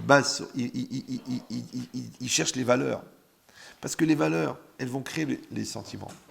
Mais toi, le contraire. Toi, tu veux la passion, en espérant que la passion va créer des valeurs. On n'a jamais vu des gens que parce qu'ils étaient amoureux, ils sont devenus intelligents. On a vu des gens intelligents qui sont devenus amoureux. Parce que aimer, c'est faire un. Et l'intelligence, c'est la capacité d'adaptation. Donc les gens intelligents, ils s'adaptent, et en s'adaptant, ils font un. Mais les gens qui n'ont pas ces valeurs, alors ils vont s'adapter à quoi? À leurs besoins, à leurs intérêts, à leur petitesse, à leur mesquinerie, à leur complexe, à leur nerfs, à leur haine. Et bien comme ils sont adaptés à leur haine, ça explose. Ça va. Maintenant, tout ce que j'ai expliqué maintenant, pendant 2 heures, c'était que les 5% de l'iceberg. Ça veut dire quoi? C'est que ça, c'est la partie technique. Ouais. D'apprendre à se connaître, de réfléchir, de regarder l'autre comme si c'était pour quelqu'un d'autre, de ne pas se tomber dans l'émotionnel, de ne pas tomber dans les clichés, d'apprendre à aimer l'autre pour ce qu'il est, pour ce qu'il sera, et non pas pour ce que je voudrais qu'il soit, d'exiger de l'autre qu'il soit à ma place. Tout ça, c'est que les 5%. Mais les 95%, ça reste la prière. Donc même si vous n'êtes pas très religieux, allumez des veilleuses, priez de toutes vos forces, demandez à Hachem de vous aider à ne pas vous tromper. Parce que même si on est très intelligent, et très psychologue, et très malin, on peut se planter, mais royal. Mais voir de l'erreur. Une cathédrale d'horreur. Donc toi tu dis à Hachem, écoute, moi je vais faire ma part. Mais ta part à toi, je t'en prie, fais-la. Moi j'ai beaucoup prié. Avant de me marier, bon, Hachem, j'ai fait un seul shidour, une seule personne. Et au shidour, il a fait un truc bizarre. Elle croyait que j'étais folle, ma femme, ma fiancée. Je ne l'ai pas regardée pendant 2 heures. Je ne sais pas si vous rencontrez quelqu'un, et en face de vous, et moi je regardais comme ça. J'ai dit, comment vous appelez, qu'est-ce que vous faites, comment ça s'est passé les études, comment ça se passe avec vos amis, qu'est-ce que vous pensez de la Torah, qu'est-ce que vous voulez que votre mari fasse plus tard? 2 heures. 2 heures. Au bout de 2 heures, elle a dit, oh ben, mais il est fou. Il ne m'a pas regardé pendant 2 heures. Après, la deuxième fois, j'ai regardé. Pourquoi? C'est pourquoi? Parce que j'avais tellement peur que si elle est belle, je vais flasher et je vais arrêter de réfléchir. C'est dur. Je peux pas le recommander à tout le monde. Ouais. Mais bon, Hachem, ça fait une 30aine d'années, ça marche bien. On avait déjà vérifié que le produit fonctionne.